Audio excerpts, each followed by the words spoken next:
Great. Good afternoon. Good afternoon. Yes. Cool. I think we can start, right? Telugu medium వాళ్ళు ఎంతమంది ఉన్నారండి? 4, 5, 6. Okay. So మనం ఈరోజు ఏం చేస్తున్నామంటే April month current affairs discuss చేద్దాం. సో దీంట్లో I took around 14 to 15 articles, major articles ఏవైతే ఉన్నాయో so we'll be discussing those articles. మీ అందరికీ గ్రూప్లో April month current affairs magazine అయితే వేసి ఉంటారు, రైట్? వేసారా? ఇంగ్లీష్ వచ్చింది, తెలుగు వస్తుంది, అండ్ ఈవెన్ ఈ పేపర్స్ ఏదైతే ఉందో కూడా మీకు తెలుగులో ఇస్తారు. ఓకే, సో జస్ట్ ట్రాన్స్లేషన్ దగ్గర కొంచెం ఇబ్బంది అయింది. ఓకే, చలో let start. First article is this: physical health index.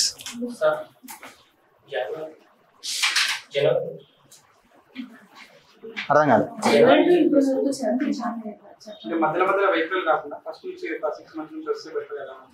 ఏంటి క్లాస్ అంటున్నారా, మ్యాగజైన్ అంటున్నారా? ఓకే, ఫస్ట్ చూద్దాము. ఎనీవేస్ మీకు టైం ఉంది, ఇంకా నోటిఫికేషన్ అయితే ఏం రాలేదు కదా, సో దాన్ని బట్టి వీల్ ప్లాన్. ఒకవేళ పాసిబుల్ ఉంటే ఏంటంటే మనం జనవరి నుంచి కూడా మళ్ళీ కరెంట్ అఫైర్స్ డిస్కస్ చేద్దాం.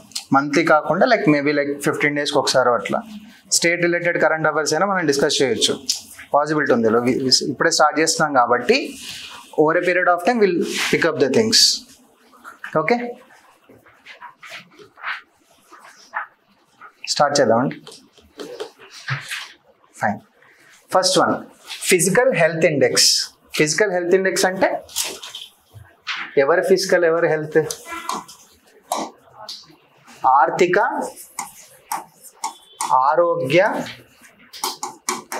సూచిక 2025. సో ఇయర్ ఏంటంటే మనం will be discussing about 18 major Indian states. 18 పెద్ద రాష్ట్రాల గురించి మనం మాట్లాడుకుంటున్నాం. ఏంటంటే దాంట్లో ఫైనాన్షియల్గా స్టేబుల్గా ఉన్నటువంటి రాష్ట్రాలు, అంటే ఓవరాల్ ఇండియన్ జీడిపి మనం చూసుకున్నట్టయితే, ఇండియా యొక్క ఫైనాన్స్ మనం చూసుకున్నట్టయితే దాంట్లో పెద్దన్న పాత్ర పోషించేటటువంటి ఒక 18 రాష్ట్రాలను తీసుకుంటారనమాట. దీంట్లో తీసుకొని దాన్ని బేస్ చేసుకొని, అంటే జీడిపి కావచ్చు, పాపులేషన్ కావచ్చు, పబ్లిక్ ఫైనాన్షియల్ యాక్టివిటీస్, వీటిని బేస్ చేసుకొని ఒక 18 రాష్ట్రాల ఇన్ఫర్మేషన్ని తీసుకొని ఈ ఇండెక్స్ని అయితే ఇవ్వడం జరుగుతుంది. ఎవరిస్తారు ఈ ఇండెక్స్? నీతి ఆయోగ్, అది ప్రెస్ ఇన్ఫర్మేషన్ బ్యూరోతో కలిసి ఇస్తుంది. ఎవరితో కలిసి? Press information bureau. ఏంటండి ఇది? చిన్న అఫీషియల్ గవర్నమెంట్ ప్రెస్ రిలీజ్ చేసేదంతా పిఐబి నుంచే. గవర్నమెంట్ నుంచి వచ్చే మనకి ఏదైనా సరే స్కీమ్ కానీ ఏ న్యూస్ అయినా సరే పిఐబి ద్వారానే మనం నేర్చుకుంటాం. మీరు చూస్తే ఏంటంటే మనం పిఐబికి సంబంధించినటువంటి చాలా ఆర్టికల్స్ మనకి మ్యాగజైన్ రూపంలో కూడా బయట దొరుకుతాయి. ఎందుకంటే this like official information from the government డైరెక్ట్గా ఇచ్చేది. ఓకే, సో ఈ ఇండెక్స్లో మనం ఏం చేస్తామంటే, ఇండెక్స్లో దేని యూజ్ చేసుకుంటారనంటే CAG, controller and auditor general ఉంటారు కదండి. ఈ కాగ్ యొక్క రిపోర్ట్ 2020 to 2023 యొక్క రిపోర్ట్ యూజ్ చేసుకొని ఈ ఇండెక్స్ని రిలీజ్ చేయడం జరుగుతుంది. క్లియరా? 18 రాష్ట్రాల యొక్క 18 పెద్దన్న పాత్ర పోషించే రాష్ట్రాల యొక్క ఇన్ఫర్మేషన్ తీసుకుంటారు 22-23 సంవత్సరానికి గాను. ఆ ఇన్ఫర్మేషన్ ఎవరిస్తారు? కాగ్ ఇస్తారు. కాగ్ నుంచి తీసుకొని నీతి ఆయోగ్, దాని తర్వాత పిఐబి, వీళ్ళిద్దరు కలిపి ఇండెక్స్ని ఇవ్వడం అనేది జరుగుతుంది. అసలు ఎందుకు ఆ రాష్ట్రాల యొక్క ఫిజికల్ హెల్త్ గురించి మనం ఎందుకు మాట్లాడుకోవాలి? వాళ్ళ దగ్గర డబ్బులు ఉన్నవా లేవా, ఉంటే దేనికి ఖర్చు పెడుతున్నారు, ఎంత అప్పులు తెచ్చుకుంటున్నారు, అప్పులు తెచ్చుకుంటే అప్పులు తీర్చే సామర్థ్యం ఉందా లేదా? It is nothing about you can take the debt తీసుకోవచ్చు, కానీ ఆ డెట్ నువ్వు ఎలా రీపే చేస్తావు? మళ్ళీ ఒకవేళ రీపే చేయకపోతే ఏమవుతుంది? జీడిపి పడిపోతుంది. స్టేట్కి వచ్చేసరికి జిఎస్డిపి పడిపోతుంది. మళ్ళీ లోన్లు ఎవరు ఇవ్వడు, ఎవడు ఇన్వెస్ట్మెంట్స్ పెట్టాడు, అదొక నెగటివ్ థింగ్ వెళ్ళిపోతుంది. అట్లా అన్నమాట. సో ఏం యూస్ చేసుకుంటారు ఇండెక్స్లో అంటే quality of expenditure. What sort of expenditure that you are putting in. Free schemes ఎక్కువ డబ్బులు ఇచ్చారని అనుకోండి, దానివల్ల ఏమైనా మంచి రిటర్న్ వచ్చే ఛాన్స్ ఉంది ఆ గవర్నమెంట్కి. అది ఏ రకంగా ఉపయోగపడుతుంది? అవసరమైన ఫ్రీ స్కీమ్స్ ఇస్తే that is well and good. But unnecessary free scheme like free bus ఇచ్చారని అనుకోండి, ఏమవుతుంది అని అంటే 4 యాక్సిడెంట్లు ఎక్కువ అవుతాయి. అంతకుమించి ఉపయోగం ఉంది దాంట్లో? అఫ్ కోర్స్ ఎవరైనా లేని వాళ్ళకి అది ఉపయోగపడుతుంది, ఉపయోగపడదు అని ఏం లేదు. What is happening with this free bus scheme? అందరూ 99% ఆఫ్ ది పీపుల్ అందరూ కూడా ఫ్రీ బస్ కోసమే చూస్తున్నారు. No one is getting into this express and deluxe buses. మీరు బస్ స్టాప్స్కి వెళ్తే కనుక యూ కెన్ అబ్జర్వ్. దానివల్ల ఏమవుతుంది, గొడవలు ఎక్కువ పెరిగినాయి, యాక్సిడెంట్లు ఎక్కువ అవుతుంది. అంటే అది ఒక రకంగా కరెక్టే, ఒక రకంగా నాట్ కరెక్ట్ అనమాట. అండ్ రెవెన్యూ మొబిలైజేషన్, మీరు మీ రాష్ట్రానికి కావాల్సినటువంటి రెవెన్యూ అనేది ఎట్లా మొబిలైజ్ చేస్తున్నారు, ఏ రకంగా మొబిలైజ్ చేస్తున్నారు రెవెన్యూ, ఏ రకంగా మీకు ఆర్థిక వనరులు ఏమున్నాయి స్టేట్లో అనేది చూడాలి. నెక్స్ట్ ఫిజికల్ ప్రూడెన్స్, ఫైనాన్షియల్గా ఎంత స్ట్రాంగ్ ఉన్నారు మీరు, పాజిటివ్ బ్యాలెన్స్ షీట్ చూసుకుంటే పాజిటివ్గా ఉందా నెగిటివ్గా ఉందా. And then comes debt index, ఎన్ని అప్పులు ఉన్నాయి, అసలు ఆ అప్పుల్ని నువ్వు ఎంత మంచిగా సస్టైనబుల్ చేసుకోగలవు, ఆ అప్పులు తీసుకునే స్తోమత నీకుందా, ఒకవేళ తీసుకుంటే దాన్ని రీపే చేసే స్తోమత ఏ విధంగా ఉంది, ఒకవేళ రీపే చేయాలనుకుంటే నువ్వు ఎలా రీపే చేస్తావు, you need to show that right. నీకు అది చూపిస్తే కానీ నీకు అప్పులు ఇవ్వడు, నీ దగ్గర ఆస్తి ఉంటేనే కదా అప్పులు వచ్చేవి. వీటిని యూజ్ చేసుకుంటారనమాట. యూజ్ చేసుకునే వాళ్ళని ఒక డిఫరెంట్ కేటగిరీస్ కింద డివైడ్ చేస్తారు. ఎవరిని, స్టేట్స్ని. ఫస్ట్ అచీవర్స్, 50 కంటే ఎక్కువ స్కోర్ ఉంటే అచీవర్స్ అంటాం. ఫ్రంట్ రన్నర్స్, 40 నుంచి 50 స్కోర్ ఉంటే they are front runners. Next performer, 25 to 40 score ఉంటే పర్ఫార్మర్. ఆస్పిరేషనల్, 25 కంటే తక్కువ ఉంటే ఆస్పిరేషనల్, అంటే వాళ్ళు ఫెయిల్డ్ స్టేట్లో ఉన్నారు, పాస్ కావాలా. అంటే ఇట్లా డిఫరెంట్ స్కోర్ని బట్టి, అవుట్ ఆఫ్ 100లో స్కోర్ని బట్టి వాళ్ళని డిఫరెంట్ కేటగిరీస్ కింద సెగ్రిగేట్ చేస్తారు. అసలు ఎందుకు సెగ్రిగేట్ చేయాలి, ఇప్పుడు స్కూల్లో వెళ్తే మనకి first rank, second rank, third rank అని ఇస్తారు. అవునమ్మా, ఇండెక్స్ ఈ టర్మ్స్ని బేస్ చేసుకొని ఈ స్కోర్ని ఇస్తారనమాట. సో ఫర్ ఎగ్జాంపుల్ ఆ స్కోర్ని బేస్ చేసుకొని అవుట్ ఆఫ్ 100లో తీసుకుంటే Odisha on top with 67.8 points. Next Chhattisgarh, next Goa, next Jharkhand, next Gujarat. Telangana on 6th rank with 43.6 స్కోర్తో. ఆంధ్రప్రదేశ్ చూసుకుంటే Andhra Pradesh is on 17th rank with 20.9 స్కోర్. బికాస్ బైఫర్కేషన్ తర్వాత when it comes to financing with respect to Andhra Pradesh అంత స్ట్రాంగ్గా లేదు. ఎందుకనంటే తెలంగాణలో మీరు చూసుకుంటే around 70 to 80% of the revenue is from Hyderabad itself. హైదరాబాద్లో ఉంటే ఒక రాష్ట్రం ఆంధ్రప్రదేశ్లో ఉంటే Andhra Pradesh would have been very strong with respect to finance, అట్లా అనమాట. నెక్స్ట్ చెప్పుకున్నా ఒడిషా, ఛత్తీస్గఢ్, గోవా, జార్ఖండ్, గుజరాత్. బాటంలో చూసుకున్నట్టయితే పంజాబ్, ఏపీ, వెస్ట్ బెంగాల్, కేరళ, హర్యానా ఉన్నారు. బికాస్ దేర్ డెట్, అది వచ్చేది ఏంటంటే డెట్ కన్సర్న్సే ఉంటాయండి, మొత్తం అప్పుల వల్ల కలిగే ఇబ్బందులు అంతే. ఓకేనా, క్లియర్ కదా ఇది. నెక్స్ట్ వక్ఫ్ అమెండ్మెంట్ యాక్ట్ 2025. ఎవరెవరు ఫాలో అవుతున్నారు ఈ పర్టికులర్ న్యూస్? ఎవ్రీడే న్యూస్ ఉంటుంది. ఎవరు న్యూస్ పేపర్ చదువుతారు రోజు? No one. సార్ చెప్పింది చదువుకుంటా అంటే ఎగ్జామ్లో రాదండి, సార్ చెప్పింది. అప్పుడేం చేస్తారు? చదవాలి. Okay, news paper is must. Okay, దీన్నే మనం ఉమీద్ యాక్ట్ అంటాం. బేసిక్గా ఉమీద్ని మరి మీకు హిందీ వచ్చి ఉంటే ఉమీద్ జనరల్గా హోప్ లేకపోతే ఆస్పిరేషన్ అని కూడా పిలవచ్చు. దీంట్లో ఏంటంటే unified management, empowerment, efficiency and development, దీని యొక్క ఫుల్ ఫామ్. ఈ వక్ఫ్ అంటే ఏంటండి? వక్ఫ్ అనేది ఒక డొనేషన్ అన్నమాట. Donation towards charitable purpose. ఎవరు ముస్లిమ్స్ ఎవరైతే ఉన్నారో వాళ్ళు చారిటబుల్ పర్పస్లో డొనేషన్స్ ఇస్తారు. దేనికోసం ఇస్తారు? చారిటబుల్ పర్పస్ అంటే ఏంటి? స్కూల్ కావచ్చు, కాలేజ్ కావచ్చు, ఒక మద్రసా కావచ్చు, ఒక హాస్పిటల్ కావచ్చు. Okay, anything is a charitable purpose thing. అంటే వాళ్ళు వాళ్ళ స్వతహాగా సమాజం కోసం లేకపోతే వాళ్ళ కమ్యూనిటీ కోసం వాళ్ళు ఇచ్చే డొనేషన్ని మనం వక్ఫ్ అంటాం. Okay, property donated by Muslims for religious, charitable and specific purposes.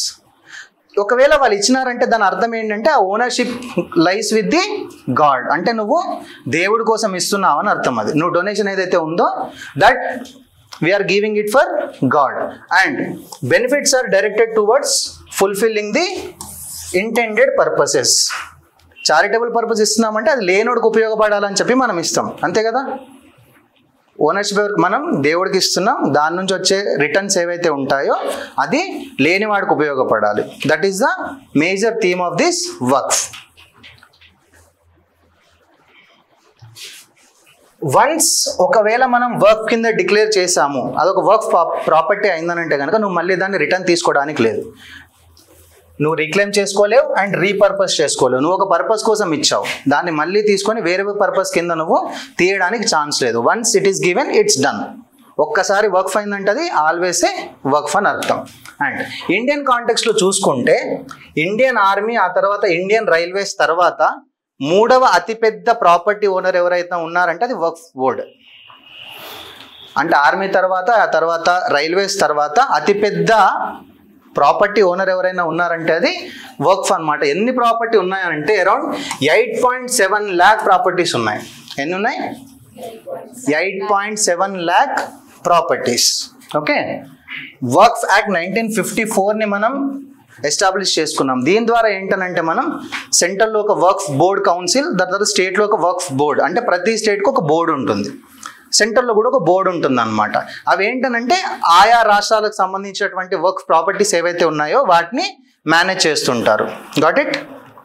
Next వర్క్స్ యాక్ట్ 1995 ఏం చేసింది? కొన్ని స్ట్రిక్ట్ రూల్స్ తీసుకొని వచ్చారు విత్ రెస్పెక్ట్ టు వర్క్స్ ప్రాపర్టీస్. ఏవైతే వర్క్స్ బోర్డ్స్ ఉన్నాయి, వర్క్స్ కౌన్సిల్ ఉందో వాళ్ళకి when it comes to the Islamic ప్రిన్సిపల్ని బేస్ చేసుకొని ఇంకొంచెం మేనేజ్మెంట్ని స్ట్రిక్ట్ చేయడం అనేది జరిగింది.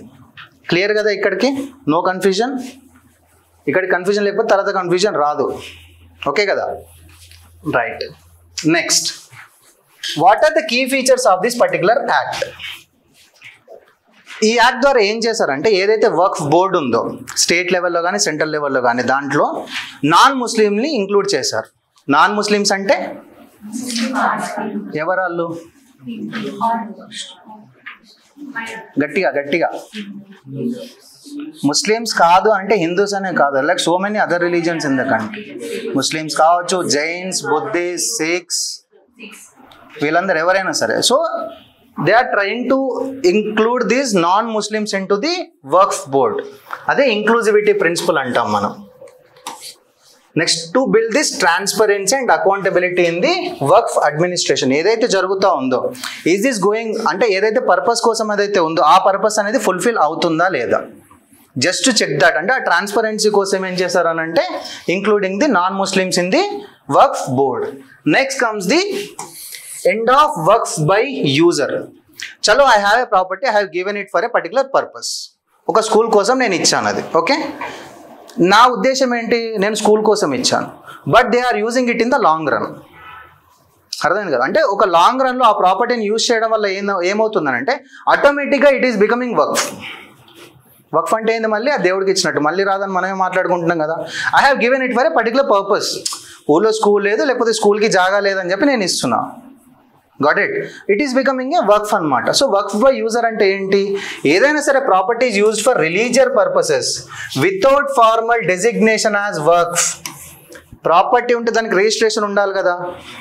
ఓకే, ఏదైనా ప్రాపర్టీ ఉంది, నేను ఒకరికి వాడుకోమని ఇచ్చాను, అది రిజిస్టర్ అయింది వర్క్ కింద అంటే దట్స్ ఎ రిజిస్టర్డ్ వర్క్ property. I have no rights on it. Same మనం ఒక ల్యాండ్ సేల్ చేసామండి, ల్యాండ్ కంప్లీట్గా సేల్ అయిందని మనకు ఎప్పుడు తెలుస్తుంది? సంతకాలు పెట్టుకున్నామా, చలో నీకు నాకు సంబంధం లేదు, అది నాకు సంబంధం లేదు, అట్లా మాట్లాడుకొని ఉంటాం. The same way same applies here also. So ఒక పర్పస్ కోసం మనం ఇచ్చాము, but that is not designated as work. అట్లాంటి ప్రాపర్టీస్ మోర్ దెన్ హాఫ్ ఉన్నాయి. మనం ఏదైతే 8.7 lakh ప్రాపర్టీస్ ఏవైతే ఉన్నాయి అనుకున్నామో దీంట్లో more than half unregistered work properties. Okay, so ఈ యాక్ట్ ద్వారా ఏంటనంటే ఈ యాక్ట్ ఎప్పుడైతే బయటకు వచ్చిందో, ఫామ్ చేయడం కాదు, ఈ యాక్టివ్కి వచ్చిందో, యాక్టివ్ అవ్వడానికంటే ముందు ఏవైతే ప్రాపర్టీస్ రిజిస్టర్ అయ్యి ఉన్నాయో అవి వర్క్, రిజిస్టర్ అవ్వలేని ఉన్నాయో అవి వర్క్ ప్రాపర్టీస్ కావు అని చెప్పి ఈ యాక్ట్ ద్వారా చెప్పడం అనేది జరిగింది. Clear? Yes? No? Okay. Next, exemption for trust. There may be some trust with respect to the Muslim community. ఆ ట్రస్ట్ ఏవైతే ట్రస్ట్ రిలేటెడ్ యాక్ట్స్ ఉంటాయి కదా, సెంట్రల్ గవర్నమెంట్ ఏదైనా మనం రిజిస్టర్ చేసుకోవాలి కదా. ఏవో సంఘం పెట్టుకున్నాము, ట్రస్ట్ పెట్టుకున్నాము, కోఆపరేటివ్ సొసైటీ పెట్టుకున్నాము అంటే we have to registered with the government. ఏదైతే రిజిస్టర్డ్ ట్రస్ట్ ఏవైతే ఉన్నాయో వాటిని ఎగ్జంప్షన్ చేశారు. The property comes under this trust are ఆ ట్రస్ట్ ప్రాపర్టీసే అవుతాయి. So there is no role with respect to any other person. Clear? So this is very very important clause అండి, వర్క్స్ బై యూజర్. మీరు ప్రతిరోజు ఇది చూస్తూనే ఉంటారు. Even so many states are going to supreme court for this particular class. Okay, because more than half of the properties వర్క్ కోల్పోతుంది ఇక్కడ. గాట్ it?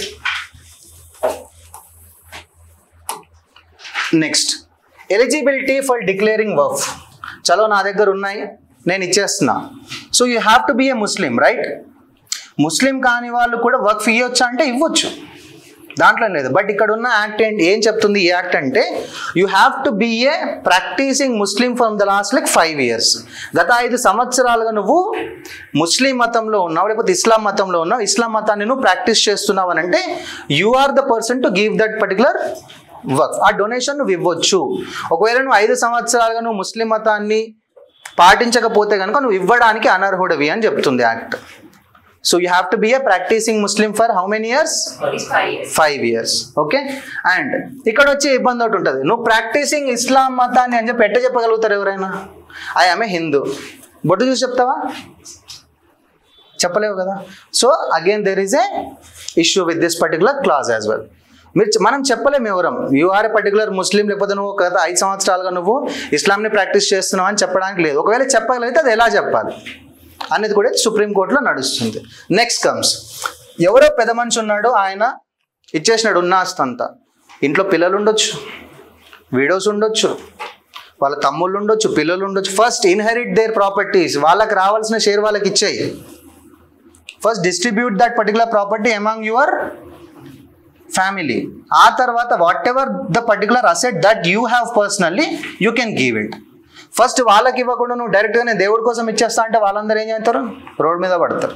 So first you have to ఏం చేయాలనంటే you have to safeguard the people. Women కావచ్చు, ఇంట్లో ఉన్న ఆడవాళ్ళు కావచ్చు, విడోస్ కావచ్చు, ఆర్ఫన్స్ ఎవరైనా ఉండొచ్చు. First you have to settle there rights with respect to the property. ఆ తర్వాత నువ్వు you can give the property to the Waqf. Next ఇంకోటి ఏంటంటే ట్రైబల్ ల్యాండ్స్. మన దేశంలో ట్రైబల్ ల్యాండ్స్కి ఒక ప్రత్యేకత ఉంటుంది. దాన్ని ఎవరు పడితే వాళ్ళు ఎట్లా పడితే అట్లా చేయడానికి అయితే లేదు. If you are from any particular tribal area you can get it. Okay, so tribal lands ఏవైతే ఉన్నాయో లైక్ షెడ్యూల్ 5 కావచ్చు, లేకపోతే షెడ్యూల్ 6 ప్రకారం ఈ ట్రైబల్ ల్యాండ్స్ ఏవైతే ఉన్నాయో you can't declare a tribal land as Waqf. అందరు జనరల్గా ఏంటంటే మనం ట్రైబల్ ల్యాండ్ ఏదైనా ఉంటే మనం ఆక్రమించేసుకుంటాం, అట్లా ఉంటుంది ఊర్లలో. But like tribal lands are very much exempted from this. So you can't declare tribal lands as Waqf properties. Okay, schedule 5 schedule 6 properties అంటే అయిందా? పాలిటీలో చెప్తారా? షెడ్యూల్ 5లో ఏ రాష్ట్రాల ట్రైబ్స్ ఉంటారు? ఓకే, షెడ్యూల్ 6లో ఏ 4 అవి?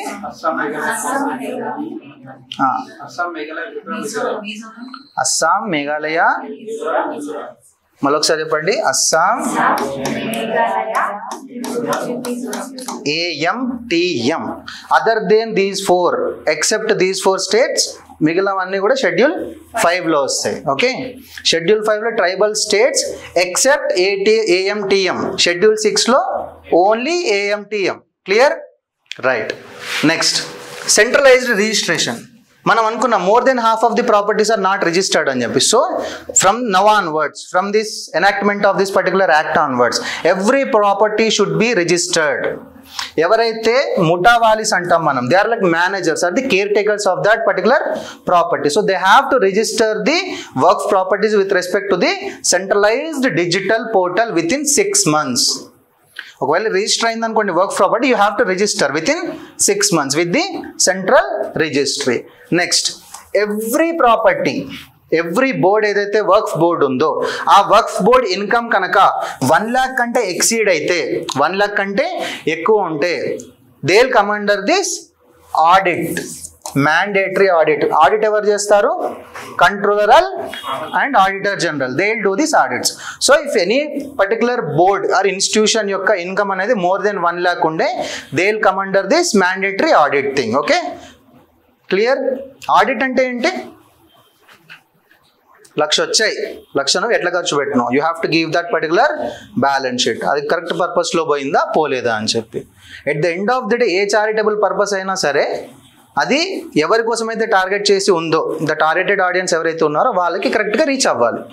కొన్ని పిల్లలకు సంబంధించినటువంటి ఆశ్రమాలు ఉంటాయి, సో పిల్లలకే కేర్ చేస్తారు వాళ్ళు. వృద్ధ ఆశ్రమాలు ఉంటాయి, వృద్ధులకు ఉంటుంది. లేకపోతే స్కూల్ ఉందనుకోండి, ఒక particular section of school people ఉంటారు, వాళ్ళ కోసం అట్లా. క్లియర్ కదా? Next dispute resolution. ఒకవేళ ఏదైనా వర్క్ ల్యాండ్ అనేది నాది అని కొట్టుకున్నారని అనుకో, because there is a particular ఒక ఎంటైర్ విలేజ్ వర్క్ ప్రాపర్టీ కింద డిసైడ్ చేసేసారు ఇన్ కేరళలో. కంప్లీట్ విలేజ్ వర్క్ ప్రాపర్టీ అని చెప్పి డిక్లేర్ చేసేసారు.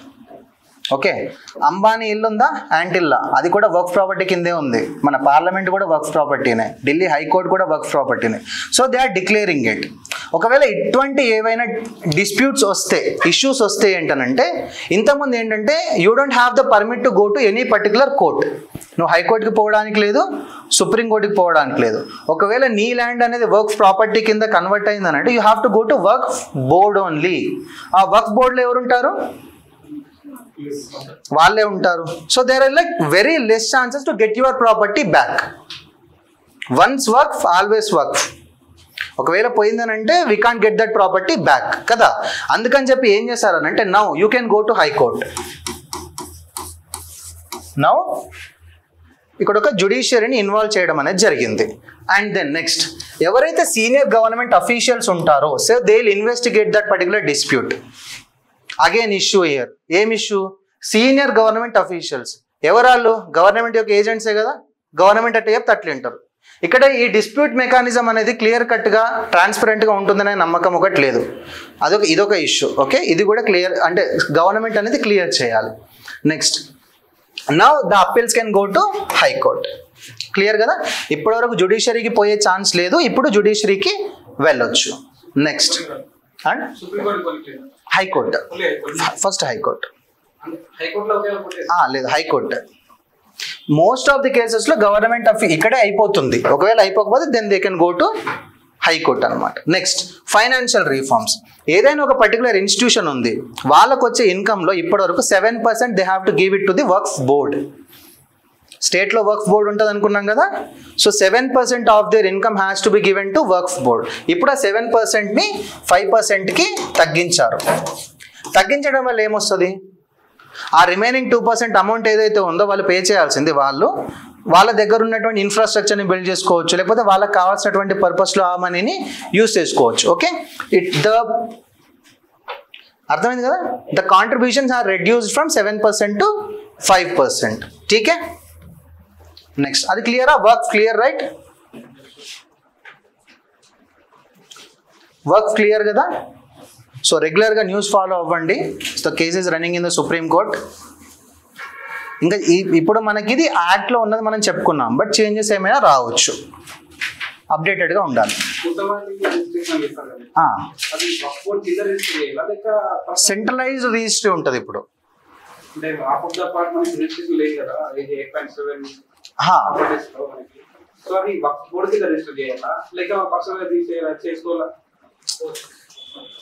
ఇప్పుడు ఒక స్కూల్ ఉంది అనుకో, ఒక మద్రసా ఉంది. ఇది మద్రసా అని చెప్పి నువ్వు సెంట్రలైజ్డ్ పోర్టల్ రిజిస్టర్ చేసుకుంటున్నావు. ఇప్పుడు మనం ఎట్లా అయితే రిజిస్టర్ చేసుకుంటాం, ఒక ఫుడ్ కిందకి వస్తాయి. ఏది? అన్రిజిస్టర్డ్ వర్క్ బోర్డ్స్ వల్ల. రిజిస్ట్రేషన్ అనేది ఇట్స్ ఏ స్టేట్ ఇష్యూ. అలా కాదు, ఏనండి, రిజిస్ట్రేషన్ అనేది ఎవరు చేయాలంటే స్టేట్ గవర్నమెంట్ డ్యూటీ. అది ఏదైనా ఒక ప్రాపర్టీని రిజిస్టర్ చేయాలంటే it's comes under the state government. ఒక్క స్టేట్ మాత్రమే కంటిన్యూగా కంప్లీట్గా చేసింది. మిగిలిన ఏ స్టేట్ కూడా it's their duty but they denied it. వాళ్ళు చేయలేదు వాళ్ళ డ్యూటీని. దానివల్ల మనకి more than half of the properties are not registered. ఇప్పుడు అవి రిజిస్టర్ చేసుకోవాలి. ఒకవేళ జెన్యూన్ ఉన్నాయి అనుకో, జెన్యూన్ అయితే కనుక రిజిస్టర్ చేసుకోవాలి. ఎవడైతే ప్రాపర్టీ ఓనర్ ఉన్నా, లేకపోతే కేర్ టేకర్ కావచ్చు, లేకపోతే ప్రాపర్టీ మేనేజర్ కావచ్చు, they have to register it with the centralised repository. అట్లా కాంట్రవర్సీ ఎందుకంటే రిజిస్టర్ చేయలేదు కాబట్టి. రెండో కాంట్రవర్సీ ఏంటనంటే ఈ యాక్ట్ బయటకు రాకంటే ముందు రిజిస్టర్ అవ్వని ప్రాపర్టీస్ అన్నిటినీ కూడా వర్క్ కాదని చెప్పి డిక్లేర్ చేశారు. అర్థమైందా? డన్. అవునమ్మా, ఉండవమ్మా. వర్క్ బోర్డులో ఇప్పటివరకు ముస్లిమ్సే ఉండేవాళ్ళు, దాంట్లో ఇప్పుడు నాన్ ముస్లిం అంతే. అట్లా అంతే. Clear? Okay, next India justice report 2025. ఇది ఎవరనంటే టాటా ట్రస్ట్ ఇస్తారనమాట. ఈ రిపోర్ట్ని ఎవరు ఇస్తారు? టాటా ట్రస్ట్. వీళ్ళేంటంటే ప్రతి సంవత్సరము, ప్రతి 2 సంవత్సరాలకు ఒకసారి ఇవ్వరు. ఎప్పుడైతే కన్సర్న్ డిపార్ట్మెంట్స్ నుంచి ఏదైతే ఇన్ఫర్మేషన్ వచ్చింది అని అనుకున్నప్పుడే ఇస్తారు. అది ప్రతి సంవత్సరం రావచ్చు, ప్రతి 2 సంవత్సరాలకు ఒకసారి రావచ్చు, ప్రతి 3 సంవత్సరాలకు ఒకసారి రావచ్చు. It depends on the information that they are getting from where, from civil society organisations లేకపోతే డేటా పార్ట్నర్స్. దీంట్లో మేజర్గా దేని గురించి మాట్లాడతామంటే ఒకటి పోలీస్, జ్యుడిషియరీ, ప్రిజన్ జైళ్ళు, దాని తర్వాత లీగల్ ఎయిడ్. ఓకే, క్లియర్ కదా? నెక్స్ట్ 4 రిఫార్మ్స్ గురించి మనం మాట్లాడుకోండి. ఈ 4లో ఉన్నటువంటి issues. First pending cases. Judiciary చూసుకుంటే pending cases over 5 crore cases are pending in the Indian courts.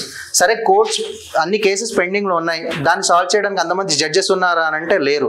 హైకోర్ట్స్లో 33% vacancies ఉన్నాయి, అన్ని ఫిల్ చేయట్లేదు. డిస్ట్రిక్ట్ కోర్టులో 21% వేకెన్సీస్ ఉన్నాయి, they are yet to be filled, ఇంకా వాటిని ఫిల్ చేయాలి. Next judge to population ratio చూసుకుంటే 10 లక్షల మంది పాపులేషన్కి 15 మంది జడ్జి ఉన్నారు.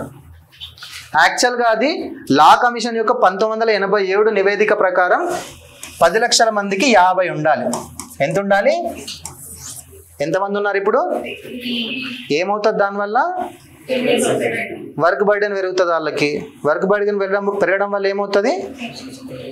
కేసెస్ సంవత్సరాలుగా ఎప్పుడో మనం చిన్నగున్నప్పుడు స్టార్ట్ అయితే ఇంకా అవి క్లియర్ అయినాయో లేదో కూడా తెలియదు. ఓకేనా? Next work load. So work load పెరుగుతుంది. సమ్ కేసెస్ ఇప్పుడు ఉత్తరప్రదేశ్ లేకపోతే హిమాచల్ ప్రదేశ్, కేరళ లాంటి తీసుకుంటే ఒక జడ్జు 4000 కేసెస్ని హ్యాండిల్ చేస్తున్నాడంట. అంటే వాడు రోజులు 24 గంటలు కాదు, 240 గంటలు పనిచేసినా కూడా వాడి జీవితకాలంలో వాళ్ళు క్లియర్ చేయలేరు. This a burden on the judiciary.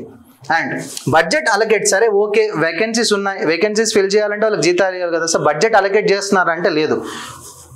1% state బడ్జెట్స్లో not even 1% of the budget allocating to judiciary. ఒక 100 రూపాయలు బడ్జెట్ వేసుకుంటామా ఎవ్రీ సంవత్సరం? బడ్జెట్ ఇస్తుంది కదా స్టేట్ గవర్నమెంట్. ఆ 100 రూపాయల్లో కనీసం 1 రూపాయి కూడా జ్యుడిషియరీకి పెట్టట్లేదు. సాల్వ్ చేయాలంటే ఏం చేయాలి ఇప్పుడు? బడ్జెట్ పెంచాలి, హైరింగ్ పెంచాలి, ఇంకా out of the court settlements అని ఉంటాయి. ప్రతి చిన్న విషయానికి కోర్టుకు పోవడం అలవాటు, కానీ కోర్టుకు పోకుండా కూడా సో ఫాస్ట్ ట్రాక్ కోర్ట్స్ కావచ్చు, లేకపోతే out of the court settlements కావచ్చు, వీటిని పెంచాలి. దాని ద్వారా ఏంటంటే we can reduce this number of pending cases in the courts. అది చేస్తున్నామా సార్ అని అంటే to some extent it is happening, but ఇంత లార్జ్ స్కేర్లో అయితే అవ్వట్లేదు. Next policing. అంటే పోలీసులు 1,00,000 మందికి 155 పోలీస్ పీపుల్ ఉన్నారంట. Below the sanction strength of 197. 1,00,000 మందికి 197 మంది పోలీసులు ఉండాలి, కానీ ఇప్పుడు ఉంది ఎంత? 155. Decline in rural police stations. గ్రామీణ ప్రాంతాల్లో ఉండే పోలీస్ స్టేషన్స్ ఏవైతే ఉన్నాయో అవి కంప్లీట్గా క్లోజ్ చేస్తున్నారు. అంటే గ్రామీణ ప్రాంతాల్లో నేరాలు అవ్వట్లేవా సార్ అంటే? ఎవడైనా ఫోన్ చేసినా కూడా బయట నుంచి లోపల రావడానికి మినిమం అర్ధగంట టైం పడుతుంది. Because we are closing all these rural police stations. Next CCTV coverage. Of course after 2014 we have increased the CCTV count in the Hyderabad, especially తెలంగాణలో, దాని తర్వాత హైదరాబాద్లో. Because of the CCTV surveillance we are able to reduce the crimes in the city, in తెలంగాణలో కూడా. So CCTV coverage చూసుకుంటే కనుక 83% of the police stations have at least 1 camera. 83% police స్టేషన్లో at least 1 camera అయినా ఉంది. ఆ కెమెరా పనిచేస్తుందా లేదా వేరే విషయం, బట్ కెమెరా అయితే ఉంది. అండ్ నెక్స్ట్ జార్ఖండ్లో అయితే బిలో 50% ఉన్న పోలీస్ స్టేషన్లో not even 50% of the police stations have CCTV surveillance. Next gender disparity. There is a particular పర్సంటేజ్కి ఆల్ ది డిపార్ట్మెంట్స్ ఏదైనా సరే 33% ఉమెన్ అయితే ఉండాలి, రైట్? ఇది అన్నిట్లో ఉంది. Next women form only 11.7% of the total police force. 100 మంది పోలీసుల్లో కనీసం 12 మెంబర్స్ కూడా ఉమెన్ లేరు. It has to be 33%. 1/3 of the people women ఉండాలి. దట్ అది లేదు. Most are in constabulary roles limiting leadership representation. ఆ ఉన్న 12 మంది పెద్ద పెద్ద పోస్టుల్లో ఉన్నారంటే లేరు. Most are like constable level పోస్టుల్లోనే ఉన్నారు. నెక్స్ట్ కరెంట్ రేట్స్తో చూసుకుంటే జార్ఖండ్ విల్ టేక్ 206 సంవత్సరాలు to reach 33% women, while Andhra Pradesh will take only 3 years. 33% ఆడవాళ్ళని పోలీస్ ఫోర్స్లో రిక్రూట్ చేసుకోవాలంటే జార్ఖండ్ విల్ టేక్ 206 years. 5 సంవత్సరాలకు గవర్నమెంట్ అంటే ఎన్ని గవర్నమెంట్లో పోవాలి? But Andhra Pradesh will have only 3 years to complete, because మన దగ్గర ఉమెన్ ఫోర్స్ అనేది కొంచెం ఎక్కువ ఉంది. ఇంకొంచెం ఇంక్రీజ్ చేసుకుంటే we can reach this 33%. Next, prisons. Some prisons operating at 250% capacity. Uttar Pradesh has 18 such prisons. అంటే 100 మంది ఉండాల్సిన జైల్లో 250 మందిని పెడుతున్నారు. ఎందుకు పెడుతున్నారు? వాళ్ళందరూ క్రైమ్ చేసినారా అంటే లేదు, they are under trials. Under trials అంటే వాడు ఇంకా దోషి కాదు, అలా అని నిర్దోషి కాదు. వాడు దోషి కాదు, అలా అని నిర్దోషి కాదు. కేసు నడుస్తూ ఉంది, కేసు 40 సంవత్సరాలు పోతుంది, 40 సంవత్సరాలు వాడు జైల్లోనే ఉంటాడు. 40 సంవత్సరాల తర్వాత అరే బాబు నువ్వు జైలు ఎదురా, నువ్వు ఇంటికి పో అంటారు. అర్థమైంది కదా? This so many under trials make up to 76% of the prison population. Delhi has 90% under trial inmates. ప్రిజన్లో ఉన్న 70% పీపుల్ ఆర్ అండర్ ట్రయల్. ఢిల్లీలోనే హైయెస్ట్ 90%. ఎవడైనా ఏమన్నట్టు తీసుకొని లోపలేయడమే. Next, staff shortages. సరే okay sir, like there are so many people in the prisons, do we have that much staff to take care the prisons అని అనుకుంటే కనుక చాలా వేకెన్సీస్ ఉన్నాయి. సార్ స్టాఫ్ ఉండడం అంటే స్టాఫే ఉంటారంటే డాక్టర్స్ ఉండాలి, వంట చేసేటోడు ఉండాలి, ఎడ్యుకేషన్ ఉండాలి. వాళ్ళకి జైల్లో కూడా ఎడ్యుకేషన్ జరుగుతుందండి. They do so many different stuffs. Okay, next, rehabilitation centres. Rehabilitation centres అంటే లైక్ వొకేషనల్ ట్రైనింగ్ కావచ్చు, లేకపోతే ఎడ్యుకేషనల్ ప్రోగ్రామ్స్ కావచ్చు. తర్వాత డాక్టర్ టు ఇన్మేట్ రేషియో చూసుకుంటే ఈజ్ 1:775. ప్రతి 775 మంది పర్సన్ ప్రిజన్లో ఎవరైతే ఉన్నారో వాళ్ళకి ఒక డాక్టర్ ఉన్నాడు. రికమెండెడ్ ఏంటి? 300 మందికి ఒక్కరు, అంటే డబల్ ఉన్నారు. These numbers are important. మనం అనుకుంటాం అవసరం లేదని, but these numbers are important. Next, legal aid. Only 6.46 per person annually. Central government న్యాయాన్ని జనాలకి ఇవ్వడానికి ఎంత స్పెండ్ చేస్తుంది ప్రతి సంవత్సరము అని అంటే 6.46 పైసలు, ₹6.46 ఒక పర్సన్ మీద ఇన్వెస్ట్ చేస్తుంది ప్రతి సంవత్సరం.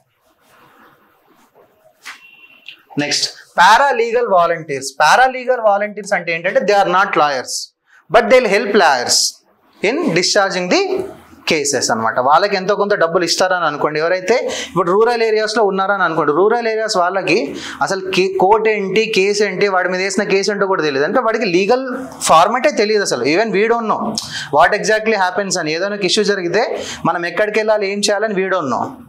So that sort of education need to be there. Okay, అదేంటంటే పారాలీగల్ వాలంటీర్స్ చేస్తారు. బట్ ఈవెన్ వాళ్ళ సైజ్ కూడా డౌన్ చేసేస్తాం, మనం తగ్గించేస్తాం. పారాలీగల్ వాలంటీర్స్ని తగ్గించేస్తాం just to save the money. ఆ మనీని ఇంకో దగ్గర పెట్టడానికి, లేకపోతే ఆ మనీని ఫ్రీ స్కీమ్స్ మీద పెట్టడానికి. Next, marginalised communities. మనం ఇంతకుముందు చెప్పుకున్నాం కదా, ఎవరైతే ఊర్లలో ఉన్నారో లేకపోతే తెలియదు వాళ్ళకి లీగల్ సిస్టమ్ ఏంటి అంటే వాళ్ళకి హెల్ప్ చేయడానికి ఇప్పుడు ఉన్న వాలంటీర్స్ని కూడా మనం తగ్గించేసాం. క్లియర్ కదా అది?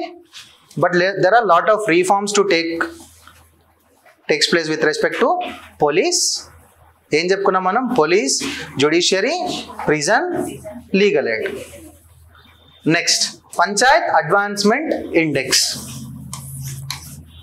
పంచాయత్ అడ్వాన్స్మెంట్ ఇండెక్స్ అంటే ఊరికే పేరుతో ఏమొస్తుంది? Panchayat advancement index. గ్రామ పంచాయతీలు ఉన్నాయి, వాటిని మనం నెక్స్ట్ లెవెల్కి ఎట్లా తీసుకుపోవాలి. సో ఉన్న గ్రామ పంచాయత్స్లో ఇండెక్స్ అంటే ర్యాంకింగ్స్ ఎలా ఉన్నాయనేది మనం చూస్తున్నాం. So it is India's first framework to evaluate the performance of the gram panchayat on key development indicators. Okay, పంచాయతీలో ఉన్నటువంటి కొన్ని కీ డెవలప్మెంట్ ఇండికేటర్స్ని తీసుకొని మనం ఈ పంచాయత్ అడ్వాన్స్మెంట్ ఇండెక్స్ని అయితే ఇస్తారు.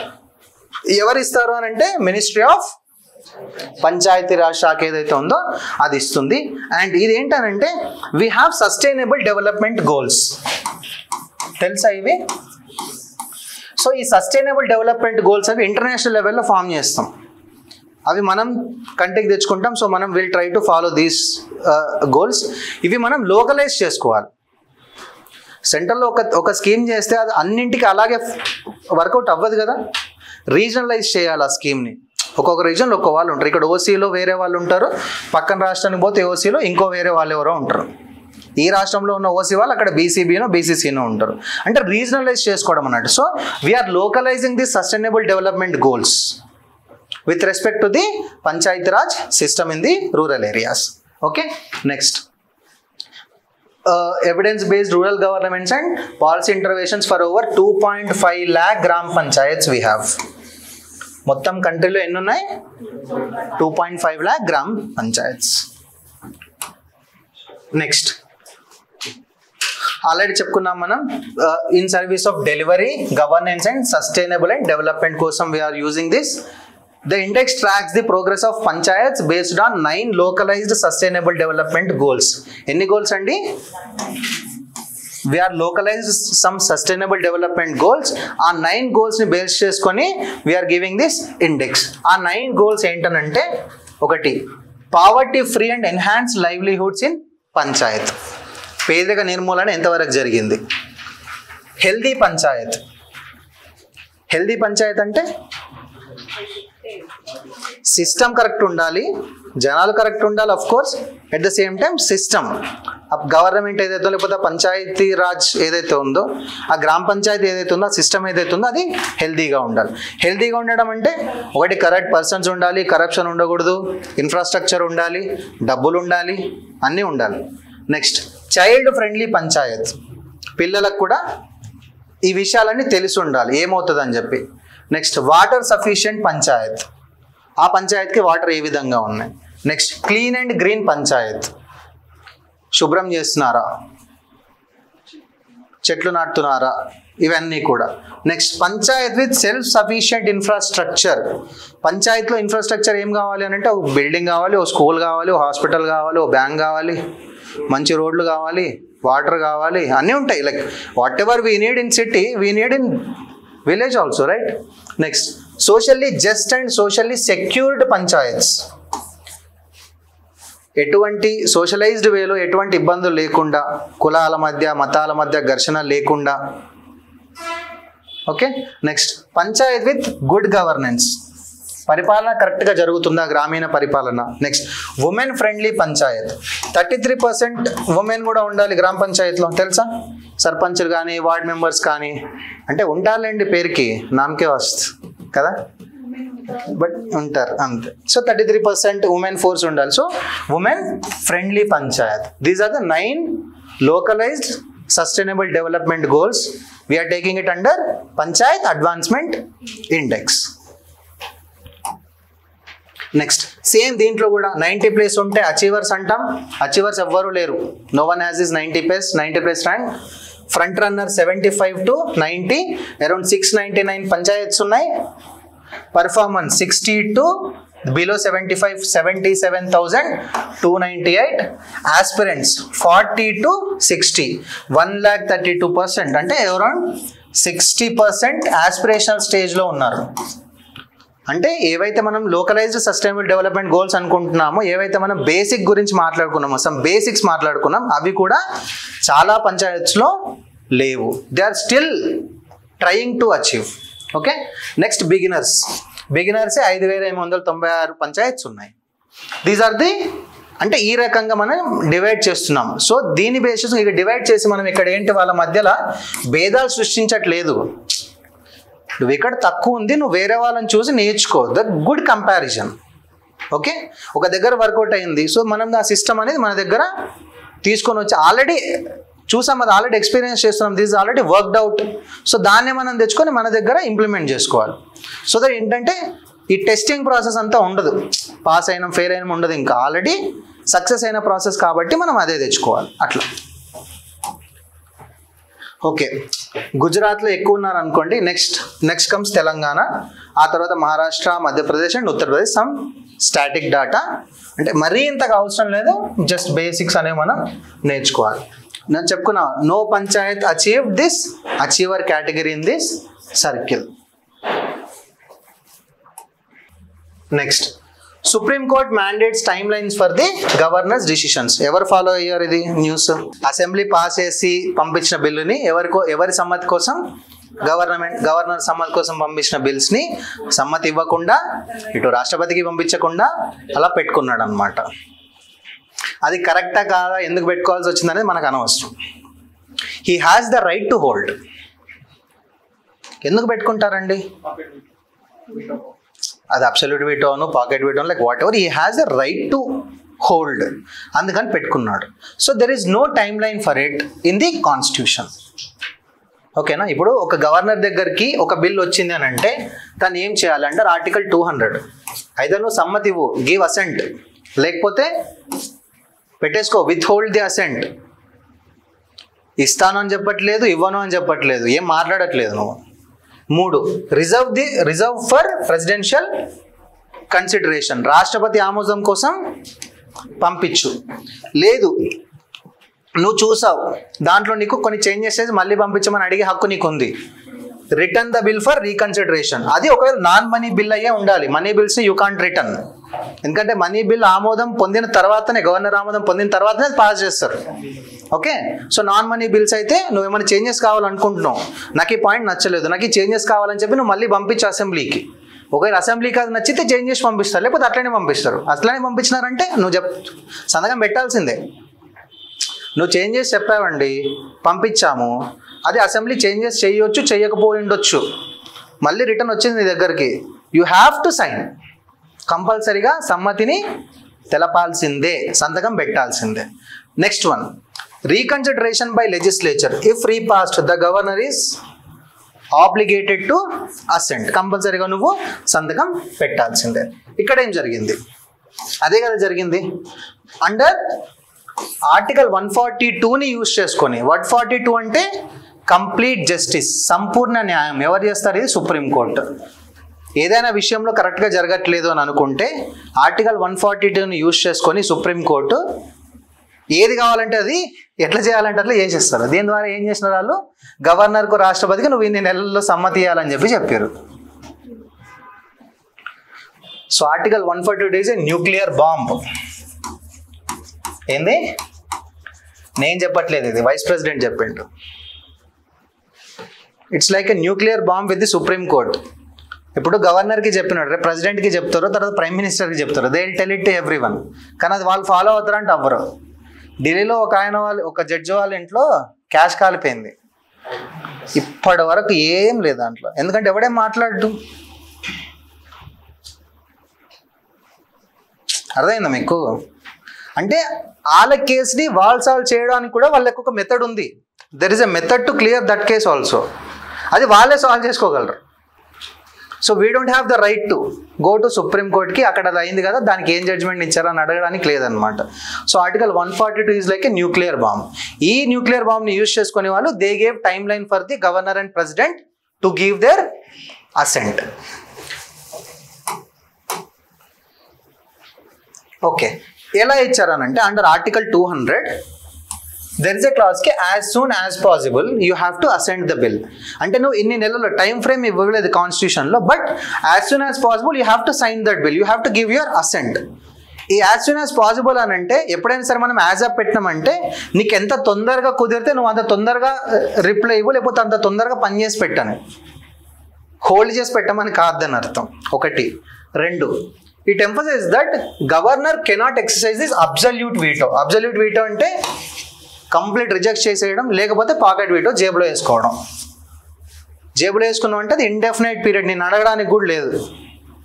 మోస్ట్ ఆఫ్ ది ప్రెసిడెంట్ కానీ గవర్నర్స్ కానీ ఇది చేయరండి. దెర్ ఆర్ సమ్ ఎక్సెప్షన్స్ ఉంటాయి.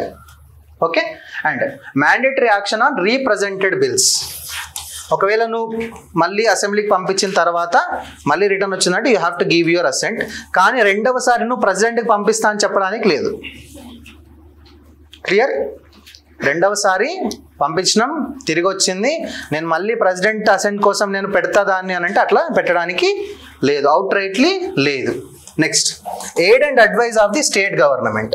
ఆఫ్ కోర్స్ ఎవ్రీ గవర్నర్ లేకపోతే every president has to act on the advice of the council of ministers లేకపోతే chief minister, prime minister. Okay, so they will give their advice. అంతే కదండి. President సంతకం పెడుతున్నాడు అంటే చాలా కేసెస్లో సెంట్రల్ గవర్నమెంట్ సంతకం పెట్టమంటున్నారు కాబట్టి ఆయన పెడుతున్నాడు. They will work on the aid and advise of the government.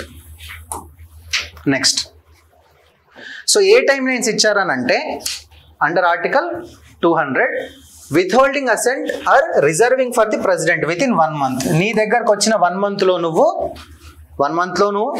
పెట్టుకో, లేకపోతే ప్రెసిడెంట్ అసెంట్ కోసం పంపించు. ఎంత టైంలో? 1 monthలో. Next, returning bills with recommendations must be done in 3 months. నువ్వు ఒకవేళ మళ్ళీ రిటర్న్ చేయాలనుకుంటున్న బిల్స్ని with your recommendations give it back to the assembly within 3 months. Next, reserving bills for the president that too within 3 months. Okay, నువ్వేదో చెప్పాలనుకుంటున్నావు, state government లేకపోతే council of ministers అది accept చేయట్లేదు, చలో ప్రెసిడెంట్కి పంపించేసాయి. Next, granting assent to represented bills within 1 month. Already అంతా జరిగింది, నువ్వు రిటర్న్ చేసావు, మళ్ళీ నీ దగ్గరకు వచ్చింది కాబట్టి you have to give it the assent in 1 month. అంటే ఓవరాల్గా చూసుకుంటే everything has to be done in 3 months. 3 months time frame అనేది ఇవ్వడం జరిగింది. ఇంతకుముందు యాజ్ సూన్ యాజ్ పాసిబుల్ అని ఉండేది, ఇప్పుడు 3 months ఉంది. Okay, implications of non complaints. ఒకవేళ ఈవెన్ ఇంత జ్యుడిషియరీ ఇచ్చిన తర్వాత కూడా ఎవరైనా గవర్నర్ కనుక సంతకం పెట్టలేదు అని అంటే you can come to us again అని కూడా చెప్పడం జరిగింది. న్యాయ సమీక్ష, జ్యుడిషియల్ రివ్యూ కింద you can go back to supreme court again. ఏమవుతుందంటే ఇక్కడ గవర్నర్ ప్రెసిడెంట్ చేతిలో పవర్ ఏమి ఉండదు, మొత్తం పవర్ అంతా తీసుకుపోయి సిస్టమ్ అంతా తీసే సుప్రీంకోర్టుని పెడితే అయిపోతుంది. అండర్ ఆర్టికల్ 143, ఆర్టికల్ 143 ఏం చెప్తారంటే ఎప్పుడైనా ప్రెసిడెంట్ ఆయనకి ఏదైనా అడ్వైస్ కావాల్సినప్పుడు, ఏదైనా పబ్లిక్ ఇంపార్టెన్స్ ఉన్నటువంటి ఇష్యూ మీద he can go to supreme court for the advice. Supreme court ఇవ్వచ్చు, ఇవ్వకపోతుండొచ్చు, మ్యాండేటరీ కాదు, ఇట్స్ అన్ ఆబ్లిగేషన్. నేను అడుగుతున్నా, నువ్వు ఇస్తే లేకపోతే లేదు. ఒకవేళ నువ్వు ఇచ్చినావు, నాకు నచ్చితే ఫాలో అయితే లేకపోతే కాదు. అర్థమైంది కదా? ఆర్టికల్ 143 ప్రకారం president can go to supreme court for the advice on any particular public importance issue. Supreme court may give or may not give. ఇచ్చిన తర్వాత నచ్చితే ఫాలో అవుతాం, లేకపోతే it is not mandatory on both sides. Not mandatory with respect to Supreme Court, not mandatory with respect to President. So President asked about 14 questions. Article 200 ప్రకారం మాకు ఏ time frame లేదు, నువ్వు time frame ఇచ్చినావు, అది ఏ రకంగా సమ్మతం? ఏ time frame కాన్స్టిట్యూషన్లో లేదు అంటే ఇప్పుడు కాన్స్టిట్యూషన్ని మేము ఏ రకంగా చూసుకోవాలి, లేకపోతే మీరు ఏ రకంగా దాన్ని ఏ రకంగా తీసుకున్నారు, కాన్స్టిట్యూషన్ని మీరు ఏ రకంగా ఇంటర్ప్రెట్ చేసుకున్నారు? These sort of questions 14 questions అడిగింది సుప్రీంకోర్టు. అఫ్ కోర్స్ ఇప్పటికి మనకి రిటర్న్ ఏం లేదనుకోండి దీని మీద, but like there are 14 questions asked by the president asked supreme court. ఇంకోటి ఉంది ఆర్టికల్ 361. ఎవరైనా సరే అంటే ఆ పొజిషన్లో ఉన్నారు, ఒక గవర్నర్ పొజిషన్లో ఉన్నారు, లేకపోతే ఒక ప్రెసిడెంట్ పొజిషన్లో ఉన్నవారు, they are immunity to the president or governor from legal proceedings for actions taken in their official capacity. వాళ్ళ హోదాలో గవర్నర్ లేకపోతే రాష్ట్రపతి హోదాలో వాళ్ళు ఏదైతే డిసిషన్స్ తీసుకున్నారో అవి వాటికి లీగల్ ఇమ్యూనిటీ ఉంటుంది. ప్రెసిడెంట్ ఇలా చేశాడని సుప్రీంకోర్టుకి పోవడానికి లేదు. కానీ ఇప్పుడు ఈ కేసులో ఏం జరుగుతుంది, ప్రెసిడెంట్ గవర్నర్ అసెంట్ ఇవ్వట్లేదని చెప్పి సుప్రీంకోర్టుకి వెళ్తున్నాం. అంటే how it is right with respect to article 361, లేకపోతే 361ని మేము ఏ విధంగా తీసుకోవాలి, లేకపోతే మీరు ఏ విధంగా తీసుకున్నారు అనే ఒక 14 questions అయితే ఆవిడ అడగడం జరిగింది. ఎగ్జాక్ట్లీ చేయొచ్చు, అంటే బోత్ వేస్ జరుగుతాయండి, బోత్ వేస్ జరుగుతాయి. ఇప్పుడు జస్ట్ బిల్ పాస్ చేయాలని పోయినారు, రేపటి రోజున వేరే విషయం మీద గవర్నర్ మీద లేకపోతే ప్రెసిడెంట్ మీద సుప్రీంకోర్టుకు పోతారు, ఛాన్స్ ఉందిగా. గవర్నర్ వర్సెస్ స్టేట్ అని చెప్పి ప్రతి నెలకి ప్రతి సంవత్సరంలో ఒక 10 స్టేట్లు జరుగుతూనే ఉంటాయండి. ఎందుకంటే గవర్నర్స్ రిప్రజెంట్ సెంట్రల్ గవర్నమెంట్ కదా, they are central government agents లిటరల్గా. So they represent the central government కాబట్టి అక్కడ ఒకవేళ లోకల్ లెవెల్లో వాళ్ళ పార్టీ ఉంటే వేరే విషయం, లేకపోతే వేరే పార్టీ ఉంటే they will try to do this sort of politics. Okay, ఆయన ఒక పొలిటికల్ పర్సన్ కాదు గవర్నర్ కానీ ప్రెసిడెంట్ కానీ, but still these sort of things will happen. ఠీకే. నెక్స్ట్ బిమ్స్టెక్ తెలుసా అండి? BIMSTEC bay of Bengal initiative for multi sectoral technical and economic cooperation. దీంట్లో ఎవరు ఉంటారండి? ఇండియా, పైన నేపాల్. చెప్పండి ఇక్కడ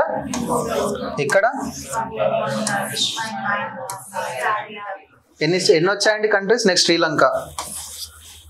1 2 3 4 5 6 7 7 countries are part of BIMSTEC. BIMSTEC లో ఎన్ని ఉన్నాయండి? 1 2 3 4 5 6. గుర్తుపెట్టుకోవాలని చెప్తున్నాను అంతే. ఓకే, సో రీసెంట్గా 6th సమ్మిట్ జరిగింది బిమ్స్టెక్ది. ఎక్కడ జరిగిందంటే థాయిలాండ్, అంటే చైర్డ్ బై థాయిలాండ్, బ్యాంకాక్లో జరిగింది. Focus on regional cooperation, connectivity and human development. ఏ పర్టికులర్ సమ్మిట్ అయినా సరే ఇంటర్నేషనల్ లెవెల్లో ఏవైనా కంట్రీస్ కోఆపరేట్ చేసుకుంటున్నాయంటే they will cooperate with respect to everything. అది రోడ్ కనెక్టివిటీ కావచ్చు, రైల్ కనెక్టివిటీ కావచ్చు, లేకపోతే హెల్త్ రిలేటెడ్ కావచ్చు, లేకపోతే ఎకనామీ రిలేటెడ్ కావచ్చు. అంటే ఈ కోఆపరేషన్ అనేది అన్ని సెక్టార్స్లో పెంచుకోవడానికి ఈ సమ్మిట్స్ మనం పెట్టుకుంటాం, ఐ మీన్ ఇంటర్నేషనల్ లెవెల్లో. ఓకే, సో బిమ్స్టెక్ అనేది 1997లో స్టార్ట్ అయిందండి బ్యాంకాక్ డిక్లరేషన్ ద్వారా. దేని ద్వారా? బ్యాంకాక్ డిక్లరేషన్ ద్వారా. మెంబర్స్ చెప్పుకున్నాం ఆల్రెడీ. ఆబ్జెక్టివ్ ఏంటనంటే regional cooperation, economic cooperation and regional integration among south and south east Asian nations. ఇవన్నీ కూడా ల్యాండ్ ద్వారా కనెక్ట్ అవుతాయా? To some extent yes. Portal ద్వారా కనెక్ట్ అవుతాయా? ఈ సార్ట్ ఆఫ్ కనెక్టివిటీని మనం పెంచుకోవాలి. ఓకే, అది ఎకనామిక్ కోఆపరేషన్ కావచ్చు, land, rail, road, what ever, everything. అంటే ఒక రీజన్, ఒక గ్రూపింగ్ లాగా మనతో పాటు అందరూ పెరగాలనే విధంగా ఇటువంటి చెప్పండి ఆర్గనైజేషన్స్ అనేవి ఏర్పాటు అవుతాయి. నెక్స్ట్ ఏం జరిగింది 6th సమ్మిట్ ద్వారా? అవుట్కమ్స్ ఏంటనంటే strategic framework to create a prosperous, resilient and open region by 2030. 2030 వరకు ఈ దీంట్లో ఉన్నటువంటి 7 దేశాలు కూడా ప్రాస్పరస్ అవ్వాలి, రిజైలెంట్ అవ్వాలి అండ్ ఓపెన్. అంటే ప్రో బిమ్స్టెక్ అంటే ఏంటంటే ఏం చేస్తారంటే జనరల్గా ఇందులో ఉంటారు, బిమ్స్టెక్లో ఉంటారు, మళ్ళీ చైనా వాడు ఇంకేదో ఇన్వెస్ట్మెంట్ చేస్తాడు అక్కడ. అంటే ఏంటంటే వాళ్ళు ఏవైతే రూల్స్ అండ్ రెగ్యులేషన్స్ పెట్టుకుంటారో వాళ్ళు ఫాలో అవ్వరు అనమాట. So we are trying something new here, open pro BIMSTEC region by 2030. Next focus areas ఏమున్నాయి? Economic integration, regional connectivity and human security. Next agreement on maritime transport cooperation aims to enhance maritime connectivity, improve logistical efficiency and reduce trade cost. ట్రైన్లో పోవడం కంటే కొంచెం పోర్ట్స్లో పోయినాయి అనుకోండి డబ్బులు తగ్గుతాయి అట్లా. Next India's contributions and leadership initiatives. మనం ఏం చేసాం బిమ్స్టెక్ కోసం అని అంటే BIMSTEC centres of excellence, proposed centres in India for disaster management, sustainable maritime transport, traditional medicine and agriculture research. So మనం రీసెర్చ్ చేస్తాం, అవుట్కమ్స్ అందరితో పంచుకుంటాం. 1 2 Bodhi programme, BIMSTEC for organised development of human resource infrastructure. Human resource ఇన్ఫ్రాస్ట్రక్చర్ని పెంచాలి. అంటే ఏంటి? చదువుకున్న వాళ్ళు చాలా మంది ఉన్నారు, we need to improve the skill set according to the need. Okay, ఇప్పుడు హెల్త్ రిలేటెడ్ స్కిల్ సెట్ కావాలంటే వాళ్ళు ఇంజనీర్ చేస్తే ఏమొస్తుంది? సో ఏ అవసరమైతే ఉందో దాని రిలేటెడ్ స్కిల్ సెట్ అనేది పెంచగలగాలి. ఓకేనా? Next digital public infrastructure. India to conduct A pilot study on the need for digital infrastructure in the BIMSTEC reason. Digital infrastructure అంటే ఎవ్రీథింగ్ ఈజ్ డిజిటలైజ్డ్ నౌ కదా. సో ఆ digital ఇన్ఫ్రాస్ట్రక్చర్ని పెంచాలి. Next strengthening people to people linkages. India to host the first ever BIMSTEC games in 2027. This is important. 2027లో BIMSTEC games జరగబోతున్నాయి, అది మన ఇండియాలో జరగబోతున్నాయి. ఎందుకు? To fostering the culture and sports connections. ఇప్పుడు మన తెలంగాణలో మిస్ వరల్డ్ కాంపిటీషన్స్ ఇక్కడే జరుగుతున్నాయి కదా, అందరు ఇక్కడే ఉన్నారు కదా. ఏం చేస్తున్నారు వాళ్ళు? చార్మినార్కి పోయిర్రు. ఎందుకు? Why where we are taking them to these places? World మొత్తం ఇప్పుడు ఇక్కడ జరుగుతుంది కాబట్టి అందరు ఇక్కడే చూస్తూ ఉంటారు. So of course we are hosting, at the same time we are promoting our culture. Tourism పెరుగుతుంది దానివల్ల. ఓకే, అంటే ఒక ఇంటర్నేషనల్ లెవెల్లో ఇప్పుడు హైదరాబాద్కి ఒక నేమ్ వస్తుంది. అఫ్ కోర్స్ ఉండింది, ఇంకొంచెం వస్తుంది. Next, BIMSTEC chamber of commerce annual BIMSTEC business summit to enhance the trade and investments linkages in the region. Okay, next, India Sri Lanka relations. రీసెంట్గా ప్రైమ్ మినిస్టర్ పోయింది కదా శ్రీలంకకి. ఎందుకు పోతారండి? ఒక కంట్రీ నుంచి లేకపోతే ఇంకో కంట్రీ విజిట్స్కి పోతూ ఉంటారు. 2 day విజిట్, 3 day విజిట్. షికార్కి పోరండి to improve the relations, diplomatic relations. Narendra Modi Pakistan కూడా పోయింది, లాహోర్కి, తెలుసా? అప్పుడెప్పుడో షరీఫ్ ఉన్నాడు కదా, అలా ఇంట్లో ఏదో పెళ్ళి ఉంటే ఆఫ్ఘనిస్తాన్ నుంచి అట్లా వస్తే మధ్యలో ఆడ ఆగి పెళ్ళికి అటెండ్ అయ్యి వచ్చిండు. ఎందుకు చేసిండు అట్లా? ఒక డిప్లొమాటిక్ లెవెల్లో మనం ఎంత ఇంపార్టెన్స్ ఇస్తున్నాం ఒక కంట్రీకి, ఒక పర్సన్కి, ఒక పిఎంకి, లేకపోతే ఒక కంట్రీకి ఎంత ఇంపార్టెన్స్ ఇస్తున్నాం, అది నిలబెట్టుకుంటావా లేదా అనేది నీ మీద ఆధారపడి ఉంటుంది. బట్ నేను ట్రై చేశానా లేదా? నేను ట్రై చేసా, మనం ట్రై చేసాం. నేను ట్రై చేసినా కూడా నువ్వు మారలేదు కాబట్టి ఆపరేషన్ సింధూర్ జరిగింది, అంతే కదండి. పహల్గామ్ టెర్రరిజం అటాక్ జరగకపోయి ఉంటే సింధూర్ ఎందుకు వచ్చేది? మనం ఎందుకు పాకిస్తాన్ ఎయిర్ బేసెస్ నాశనం చేస్తాం? మనకు అవసరం లేదు కదా అట్లా. Anyways, MoU signed. ఎందుకు ఎంఓయూ సైన్ చేయాల్సి వచ్చిందనంటే, పాకిస్తాన్ శ్రీలంకలో హంబన్టోటా పోర్ట్ ఉంటుంది. చైనాస్ మెయిన్ ఏం ఏంటంటే, ఇండియాకి సర్కిల్గా ఉన్నటువంటి అన్ని దేశాలతో ఏదో ఒక దేశం అంటే వాళ్ళకి ఎక్కువ డబ్బులు ఇచ్చుకుంటూ, అంటే డెట్ అప్పులు ఇచ్చుకుంటూ, లేకపోతే అక్కడ ఉన్న పోర్ట్సో, లేకపోతే ల్యాండ్సో, లేకపోతే ఎయిర్ స్పేసెస్, వీటన్నింటినీ లాంగ్ రన్లో లీజ్కి తీసుకొని వాటిని డెవలప్ చేస్తుంది. ఒకవేళ అవసరం వస్తే దాన్ని ఎవరికి అగేన్స్ట్గా యూజ్ చేస్తుంది? ఇండియాకి అగేన్స్ట్గా యూజ్ చేస్తుంది. సో హంబన్టోటా పోర్ట్ ఏదైతే ఉందో దాన్ని 99 yearsకి లీజ్ ఇచ్చారు. ఎవరు? శ్రీలంక వాళ్ళు. సో దాన్ని కౌంటర్ చేయడానికి we're doing some other things with respect to Sri Lanka. Next, joint military exercises చేస్తున్నాం. ఏవవి? SLINEX navy and Mitra Shakti army. Army వాళ్ళు మిత్రశక్తి అంటే రెండు దేశాల ఆర్మీ వాళ్ళు, 2 దేశాల నావీ వాళ్ళు జాయింట్ మిలిటరీ ఎక్సర్సైజెస్ చేస్తాం. Next, Trincomalee energy hub. Development of this hub in collaboration with UAE. శ్రీలంకలో ఒక ఎనర్జీ హబ్ని మనం డెవలప్ చేస్తున్నాం with the help of UAE. And with respect to renewal energy as well, ఒక సోలార్ పవర్ ప్లాంట్ని మనం develop చేస్తున్నాం in Trincomalee to promote the clean energy. Next, railway projects. Railway infrastructure worth 106 million were launched to modernize the Sri Lanka's transportation network. మన దగ్గర కూడా ఒక scheme వచ్చింది కదండి. ఏంటో స్కీమ్? నిన్న 103 రైల్వే స్టేషన్స్ ఇనాగ్రేట్ చేశారు మోడీ గారు. Amrit Bharat station scheme. Amrit Bharat railway stations అంటాం. బేగంపేట ఉంది, కరీంనగర్ ఉంది, ఈవెన్ సికింద్రాబాద్ ఉంది, వరంగల్ సికింద్రాబాద్ రీడెవలప్ చేస్తున్నారు కదా. అంటే అమృత్ భారత్ స్టేషన్ స్కీమ్ యొక్క ముఖ్య ఉద్దేశం ఏంటనంటే, రీజనల్ ఆర్కిటెక్చర్ని బేస్ చేసుకొని, ఆర్కిటెక్చర్ మార్చరు, రీజనల్ ఆర్కిటెక్చర్ని బేస్ చేసుకొని మోడర్నైజ్డ్ ఫెసిలిటీస్ ఇవ్వాలి, ఒక ఎయిర్పోర్ట్ స్టైల్డ్ ఫెసిలిటీస్ ఇవ్వాలి. అది అంటే ఉన్న స్టేషన్ని రీడెవలప్ చేస్తున్నారు అన్నమాట. కొత్త స్టేషన్స్ కాదు, ఉన్న స్టేషన్స్ని రీడెవలప్ చేసి to give the modern facilities by using the regional architecture. సికింద్రాబాద్ది చాలా మంచిగా ఉండే, బయట చూడడానికి చాలా బాగుంటుండే, but still we're lacking the basic facilities inside. So we are doing this redevelopment of that particular station with respect to scheme enti Amrit Bharat station scheme. Alage manam same we are doing it in the Sri Lanka as well. Modernized facilities ni manam $106 million తో Sri Lanka lo invest చేస్తున్నాం.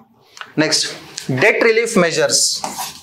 ఏదైతే loans ఇచ్చామో already దానికి interest rate తగ్గించాం. దానితో పాటు financial aid 2022లో అక్కడే పెద్ద economic crisis వచ్చింది, తెలుసు కదా. తినడానికి తిండి కూడా లేదు వాళ్ళకి, but still we gave like $4 billion package to them. Still they are joining hands with China. కొన్ని వంకర ఉంటే చక్కగా చేయడానికి రాదు. Next Buddhist connect Vesak 2025. Vesak అంటే ఏంటంటే బుద్ధ పూర్ణిమ అనమాట. There is a strong Buddhist connection with all the south east nations with us. Buddhism ఇండియాలో స్టార్ట్ అయినప్పటికీ కూడాను అది శ్రీలంక కావచ్చు, లేకపోతే వియత్నాం, థాయిలాండ్, మయన్మార్ ఆ రీజన్లో ఎక్కువ స్ప్రెడ్ అయింది. అక్కడ స్ట్రాంగ్ ఉంది ఇప్పటికీ. ఇండియాతో కంపేర్ చేస్తే నేపాల్, భూటాన్, లేకపోతే మయన్మార్ కింద థాయిలాండ్, లావోస్ ఇదంతా కూడా, శ్రీలంకలో కూడా. So we have a very strong relationship with respect to Buddhism. So ఏదైతే గుజరాత్లో ఉన్నటువంటి బుద్ధ యొక్క రిలిక్స్ ఏవైతే ఉన్నాయో వాటిని మనం 2025 బుద్ధ పూర్ణిమ రోజు శ్రీలంకకి ఇవ్వడం జరిగింది. టెంపుల్ రినోవేషన్, తిరుకోనేశ్వరన్ టెంపుల్ ఏదైతే ఉందో అక్కడ దాన్ని మనం Tirukoneshwar temple and Sita Eliya temple, ఈ 2 టెంపుల్స్ని కూడా మనం డెవలప్ చేస్తున్నాం. Next digital and health collaboration, digital initiatives on e governance.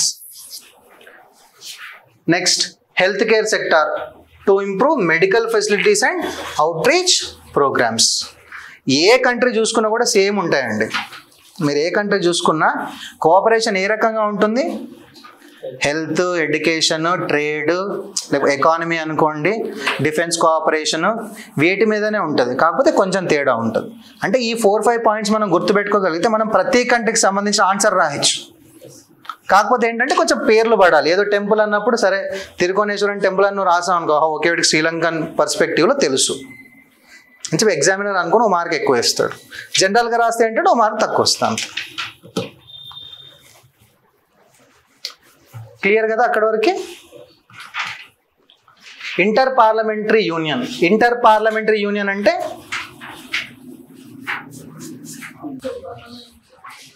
ప్రపంచ దేశాల్లో ఉన్నటువంటి కొన్ని పార్లమెంట్లు దీంట్లో మెంబర్స్గా ఉంటాయి. That's a inter parliamentary union. రీసెంట్గా జరిగినటువంటి 150th అసెంబ్లీ, ఐపీయూ యొక్క అసెంబ్లీలో మన వైస్ ప్రెసిడెంట్ వెళ్ళారు. ఎక్కడ స్పీకర్ వెళ్ళారు. ఎక్కడ జరిగింది అది? తాష్కెంట్లో జరిగింది. తాష్కెంట్ ఎక్కడ ఉంది? ఉజ్బెకిస్తాన్లో ఉంది. Okay. Inter parliamentary union is world's first multilateral political organisation established to promote peace, democracy and human rights through inter parliamentary cooperation and dialogue. Okay.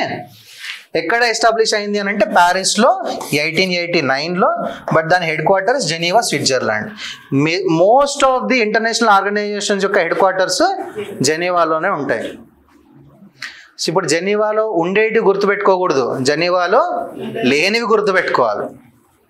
ఉండేటివి ఎక్కువ ఉంటాయి కాబట్టి లేని గుర్తుపెట్టుకుంటారు కదా, మనం కన్ఫ్యూజ్ అవ్వం. Okay. Next members around 180 countries ఉన్నాయి. 180 కంట్రీస్ యొక్క parliaments and 15 associate members. Motto ఏంటి? For democracy. ఫర్ ఎంత డెమోక్రసీకో ఎవరి కోసం. ఓకే. నెక్స్ట్ ఐపీయూ అసెంబ్లీ ఉంటుంది. ఐపీయూ అసెంబ్లీ ఏంటంటే major decision making body. Next governing council ఉంటుంది. గవర్నింగ్ కౌన్సిల్ ఏం చేస్తాం? They are make this policy comprising 3 representatives from each member parliament. Okay. Governing council ఎవరుంటారు? ప్రతి పార్లమెంట్ నుంచి 3 మెంబర్స్ దీంట్లో మెంబర్స్గా ఉంటారు. అంటే 180 into 3 అంతేనా? 180 into 3 members ఉంటారు. That is called governing council. Approves programmes, budgets, elects the executive committee. Executive కమిటీలో ఎవరు ఉంటారంటే 17 member body responsible for IPU administration and operations. వాళ్ళు డిసిషన్ తీసుకుంటారు, దాన్ని ఇంప్లిమెంట్ చేయడానికి ఒక ఎగ్జిక్యూటివ్ బాడీ కావాలి. దాంట్లో 17 మెంబర్స్ ఉంటారు. Next standing committee focus on themes such as peace, democracy, development and cooperation. Funding ఎవరు ఇస్తారు? డబ్బులు ఎడికెళ్ళి వస్తాయి. దాంట్లో మెంబర్ కంట్రీస్ ఎవరైతే ఉన్నారో వాళ్ళు డబ్బులు ఇస్తారు.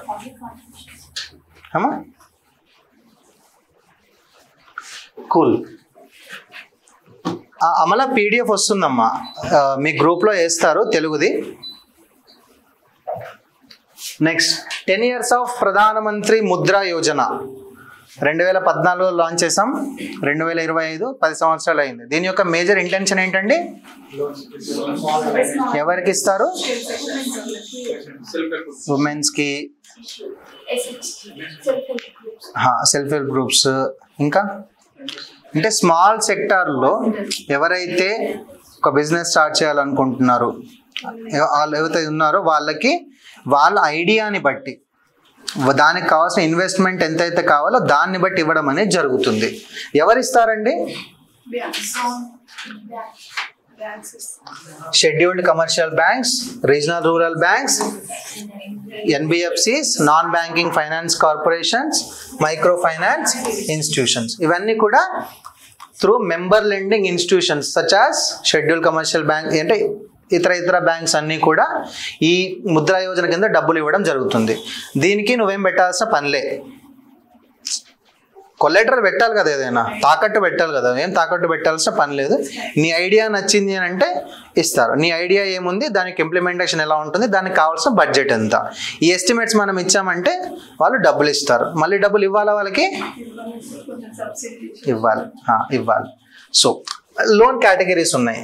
శిశువు కింద 50,000 వరకు వస్తాయి, కిషోర్ కింద 5 లక్షల వరకే, తరుణ్ కింద 10 లక్షల వరకే, తరుణ్ ప్లస్ 10 లక్షల నుంచి 20 లక్షల వరకు. It depends on the business idea. Okay, confuse అవ్వకూడదు. కన్ఫ్యూజ్ అవ్వరు కదా. 2015లో లాంచ్ చేసాము to provide financial assistance to non-corporate, small and micro enterprises. Okay kada?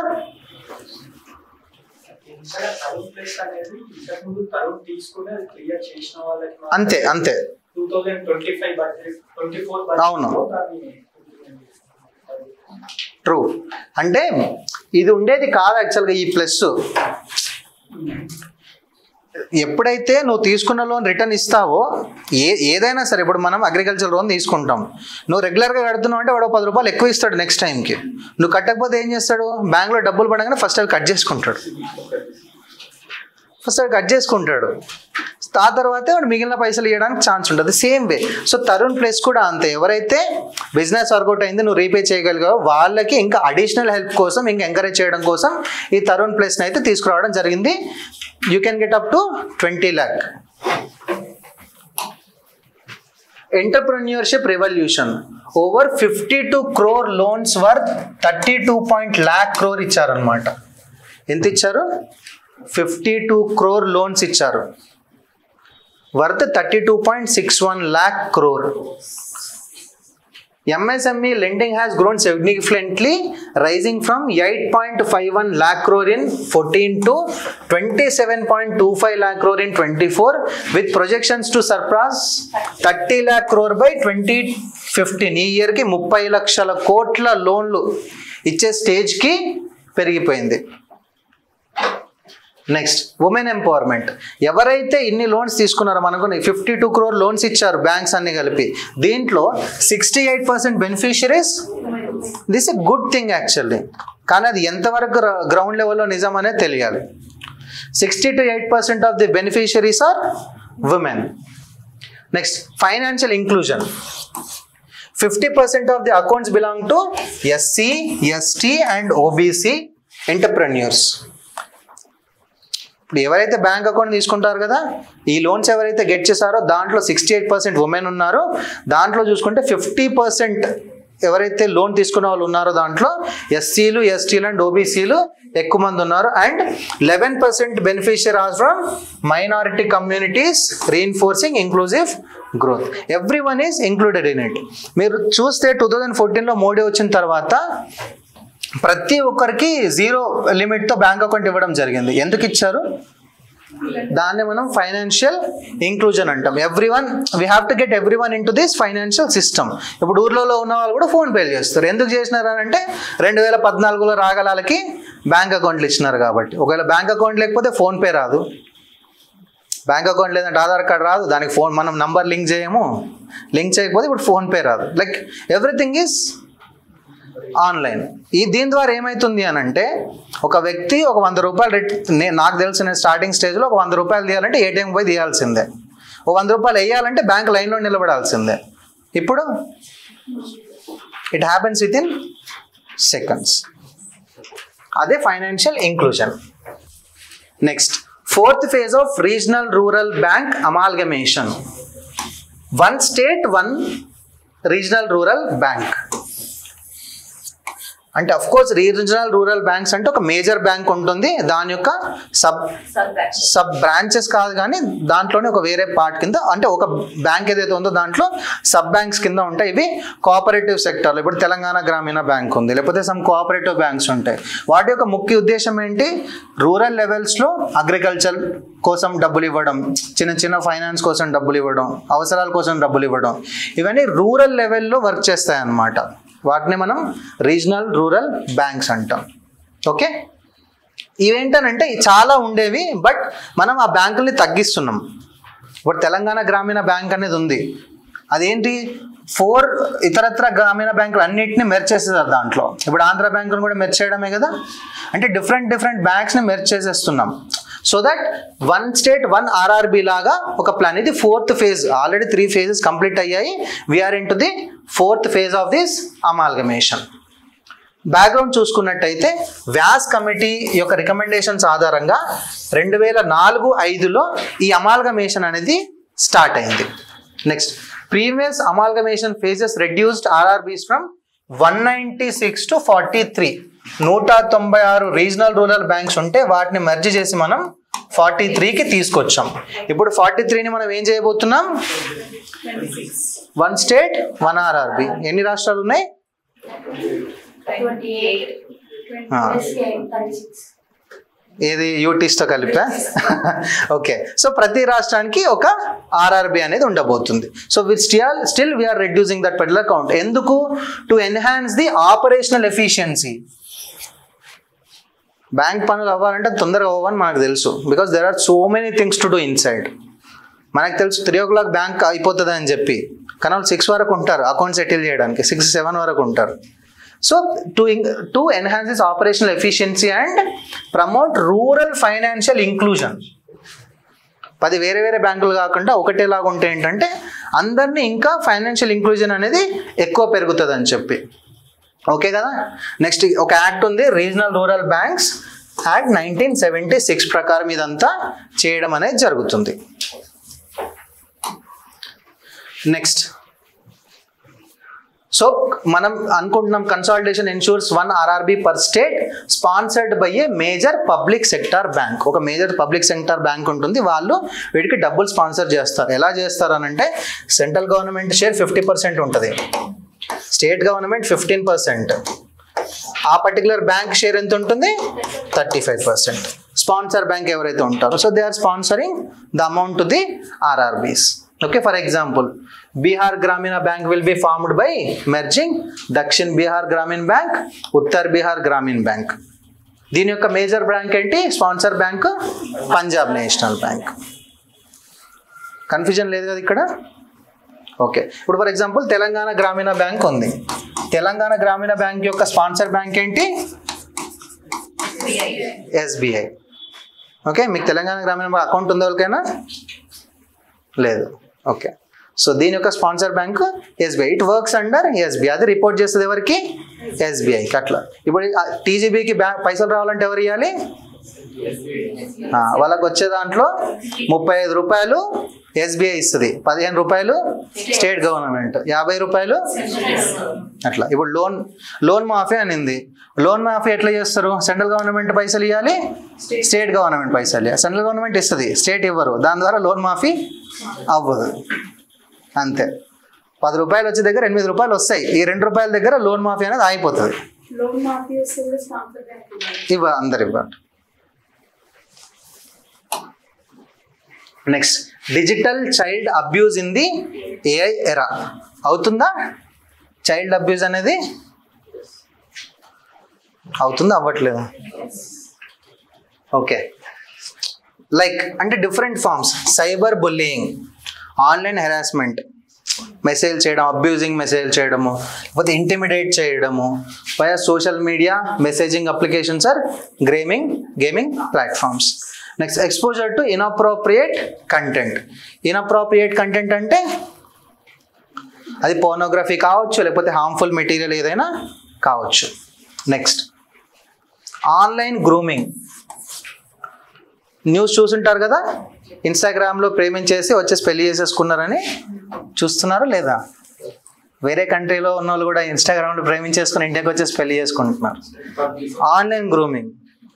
లేకపోతే ఎవడో వచ్చి పెళ్లి చేసుకొని నెక్స్ట్ డే పైసలు తీసుకొని వెళ్ళిపోతుంది. ఎందుకు జరుగుతుంది ఇదంతా? That is called online grooming. They use is manipulative tactics used by predators to exploit minors for personal gain. అంటే మనం ఇక్కడ చైల్డ్ గురించి మాట్లాడుతున్నాం. మైనర్స్కి మేజర్ డిఫరెన్స్ ఏం లేదు. Grooming is grooming. Next child sexual abuse material, CSAM. Child sex abusive material. Abusive material can be anything like creation, sharing or possession of explicit materials involving minors. అది ఏదైనా కావచ్చు. ఇది ఒక harmful substance కావచ్చు, లేకపోతే murder చేసేది కావచ్చు, అంటే ఏ రకంగా అయినా సరే అండి. పోర్నోగ్రఫీ రిలేటెడ్ కావచ్చు.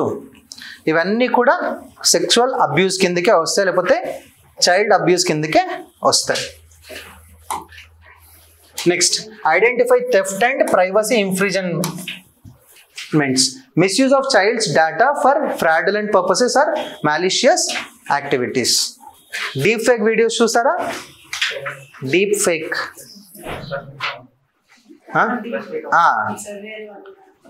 ఫేస్ తీసుకొని వచ్చి పెట్టేస్తున్నారు. ఇప్పుడు మన జీవితం అంతా ఇన్స్టాగ్రామ్లో ఉంది. డీప్ ఫేక్ అనేది ఎప్పుడు రేపు మన మీద కూడా అవ్వచ్చు. దెర్ ఈజ్ ఎ న్యూస్ ఏంటనంటే, ఒక పేరెంట్ ఏం చేస్తుందనంటే వాళ్ళు రోజు వాళ్ళ పిల్లోడిని, చిన్న పిల్లోడిని ఎన్ని గంటలకు స్కూల్కి పంపిస్తుంది, ఏ కలర్ డ్రెస్ వేస్తుంది, వాడు లంచ్ ఏ టైం చేస్తాడు, డిన్నర్ ఏ టైం చేస్తాడు, వాడు ఎక్కడ ఆడుకుంటాడు, ఇవన్నీ ఇన్స్టాగ్రామ్లో పెట్టింది. అంటే ప్రతిదీ ఇంకా లైవ్ అప్డేట్స్ అనమాట. అది ఫాలో అయిపోయినారు, ఒకటి వచ్చి వాడిని ఎత్తుకొని పోయాడు. అర్థమైంది కదా? పాయింట్ ఏంటి? Someone is watching you very seriously. అనేది పెట్టొద్దు అని అనట్లేదు. It is your individual right, individual privacy. మీ ప్రైవసీని మీరు ఎంత బ్రేక్ చేసుకుంటారనేది మీ మీద డిపెండ్ అయి ఉంటుంది. But still that has some consequent effect. Okay, next data exploitation and breaches. ఏ డేటా లేకుండానే డేటా ఉన్నట్టుగా పుట్టించేస్తున్నారు. ఒకవేళ నీ డేటా కనుక బయట పెడితే దాన్ని ఏదైనా చేయొచ్చు, రైట్? ఇప్పుడు ఆధార్ కార్డ్ డేటా ఉంది. ఆధార్ కార్డ్ డేటా ఒకవేళ బయటకు వచ్చిందంటే ఏం జరుగుతుంది? Everyone will get to know. మీ పేరేంటి, మీ ఊరేంటి, మీ మొబైల్ నెంబర్ ఏంటి, మీకు ఎంత వస్తుంది, మీ తమ్ము ఎక్కడో ఏదో జరిగితే ఇక్కడ నీ తమ్ము పెట్టేస్తాడు. Anything can happen. సో ఆ డేటా ప్రైవసీ లేకపోతే డేటాని మనం ఎంతవరకు రివీల్ చేయగలగాలనేది కూడా important. Global concerns about AI fuelled exploitation. AI safety report 2025 ప్రకారం highlights the potential of AI tools to create, distribute and possess child sex abusing materials. Internet Watch Foundation 2024 identified the increasing prevalence of CSAM on accessible online platforms. Next, World Economic Forum warned about the misuse of generative AI in producing realistic images of children, raising exploitation risk. So ఏంటంటే different platforms, okay, different platforms ఇలా జరుగుతున్నాయి అని చెప్తున్నారు. అది జరగకుండా చూసుకునే బాధ్యత ఎవరి మీద ఉంటుంది? మన మీద ఉంటుంది, పేరెంట్స్ మీద ఉంటుంది. We can't expect everything. మళ్ళీ గవర్నమెంట్ ఏదైనా రూలో లేకపోతే లానో లేకపోతే యాక్టో ఫామ్ చేసిందంటే మా ప్రైవసీని చెప్పడానికి మీరు ఎవరని మనమే అంటాం పోయి కదా, అంటామా లేదా? Next, current scenario of digital child abuse in India. NCRB report 2022 ప్రకారం sharp rise in the cyber crimes targeting children. National Crime Records Bureau prakaram there is a sharp rise in the cyber crimes targeting children. Under the Cyber Crime Prevention Against Women and Children scheme, the NCRP National Cyber Crime Reporting Portal reported 1.94 lakh incidents related to child pornography by April 2024. April 2024 ప్రకారము 1,94 lakh 1,94,000 incidents జరిగాయి. Cases అవ్వలేదు. జరిగిన ప్రతి ఒక్కడు case పెట్టడు. ఇది వచ్చిన డేటాని, రాని డేటా ఎంత ఉంటుంది? 1.94 lakh incident happened targeting the child pornography. Next, collaboration against CSAM. In 2019, NCRB partnered with the National Center for Missing and Exploiting Children in the United States to receive reports on the CSAM. Next, by March 2024, authorities had processed a 69.05 lakh tip line reports, facilitating action by states and union territories. Number of cases are increasing. Still we are doing something around it. Enduku reports enduku teeskuntunnam manam ante just to get to know ki what are the different forms of CSAM materials are there. Child sexual abusing materials ఏవైతే మనకు తెలిసింది ఏంటంటే మేజర్గా మనం pornography మనం ఎక్కువ అని అనుకుంటాం. There are so many other forms of material to exploit the children. What are the different forms ఏమున్నాయి అనేది మనం తెలుసుకుంటే దానికి అనుగుణంగా మనం యాక్షన్కి రియాక్షన్ అనేది తీసుకునే ఛాన్స్ అయితే ఉంటుందన్నమాట. ఇవన్నీ మీరు ఈ పదాలని గుర్తుపెట్టుకోవాలని ట్రై చేయొద్దు. జస్ట్ టెల్లింగ్కి the number of cases are increasing, we're trying to decrease the same. అట్లా క్లియర్ అది. Next, India's military space doctrine. ఇప్పుడు యుద్ధాలన్నీ భూమి మీద జరగడం పోయి ఆకాశంలో జరిగేలాగా ఉన్నాయి. ఎందుకు? టెక్నాలజీ. నిన్న చూస్తే మీరు గోల్డెన్ డోమేనా యుఎస్ తీసుకొని వచ్చింది. గోల్డెన్ డోమ్ అంటే ఏంటి? నువ్వు ఒకవేళ పైన నుంచి యుఎస్ మీద మనం చేయాలనుకున్నా కూడా దాన్ని కొట్టేస్తుంది.